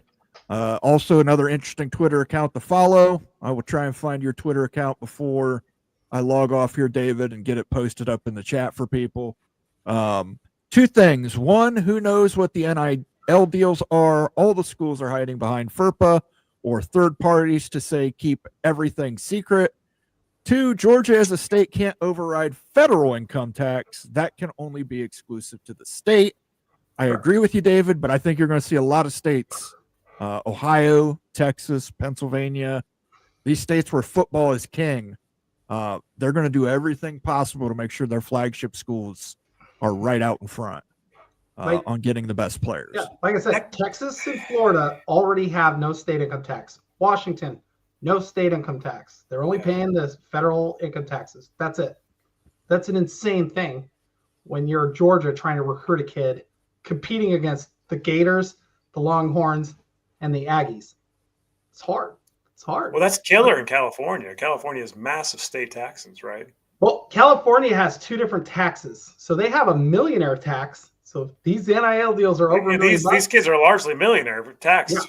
Yeah. A lot of them. So California has a tax where if you make a certain amount, like $1 million or more, I don't know 100% off the top of my head what it is. But if you make like $1 million, you pay another tax on top of your state income tax, which is already sky high because California, it's like its own country. So yeah, you're paying a high income tax, and you have to pay when you make over $1 million in a year, you have to pay another tax. Like that's really fascinating. Like, yeah, when we get to the revenue sharing and like this clearinghouse and everything, so you can't just pay way more money. Looking at like the tax impact for recruiting for going to California versus Ohio versus Georgia and stuff has to factor into the financial decision. I like your overall compensation. By the way, just California, like pro players, right? Yeah, I just Googled this. California is a millionaire tax. It's an actual millionaire tax. Was 1% income tax surcharge on personal incomes over $1 million. It's in addition to the standard state income taxes, which range from 1% to 12.3%. So if you're making $1 million, it's basically 13% taxed, like right off the bat. That's a lot. That's a lot of money in $1 million. 130,000 on $1 million. A lot of money. Lots of money. That's the important thing that we've got to consider here. It is raining money in college football. David, thank you. I went ahead and linked David's Twitter in the chat if anybody wants to follow David on Twitter. David, reach out to myself or Nate or Wild Ute. We'd love to have you on the show sometime for a sit down. We went way over tonight. We had a lot to talk about. I want to thank Becky Go Huskies for filling in tonight for Nate. Becky, once again, thank you. Becky is a member of our Big Ten Mafia show. We will be recording a show at some point next week. We didn't have a show this week due to time constraints. Programming note, remind you, Mowing After Dark. Follow me at Mowing After Dark on Twitter. We will have a special time this week. I've got to get with Rock and Rant and figure out when that is. We're not going to obviously run a show during the Super Bowl. Last call I will put out here tonight, guys, since it's Super Bowl weekend. You're a Kansas City Chiefs fan. Becky, you're a Seattle Seahawks fan. I'm a Cincinnati Bengals fan. Who do you got in the Super Bowl? Chiefs. Becky, who you got in the Super Bowl? Fly, Eagles, fly, baby. I'll be rooting for the Eagles, but I'm picking the Chiefs. So yeah, I would place my bet on the Chiefs to win. Yeah, I'd like to see Saquon. It's going to be like a 1 point game somehow, some way. Who knows? Yeah, the Chiefs always have like 15 players on the field. So yeah, some of them are just called officials. Bagmen. Thanks everybody for tuning in here. We will catch you next Friday again. Mowing After Dark will be on Mowing Afternoon this Sunday, and then Tuesday of next week we'll have the Big 12 Mafia show, and I think we're going to try and release the Big 10 Mafia show for next week on a Wednesday. So for everybody here, myself, Wild Ute, Becky Go Huskies, thank you all. If you're joining us late, make sure you give us a like, give us a subscribe. Those help us out. They don't cost you anything. They boost us up. I appreciate everybody staying for the long evening. Good night. Good night.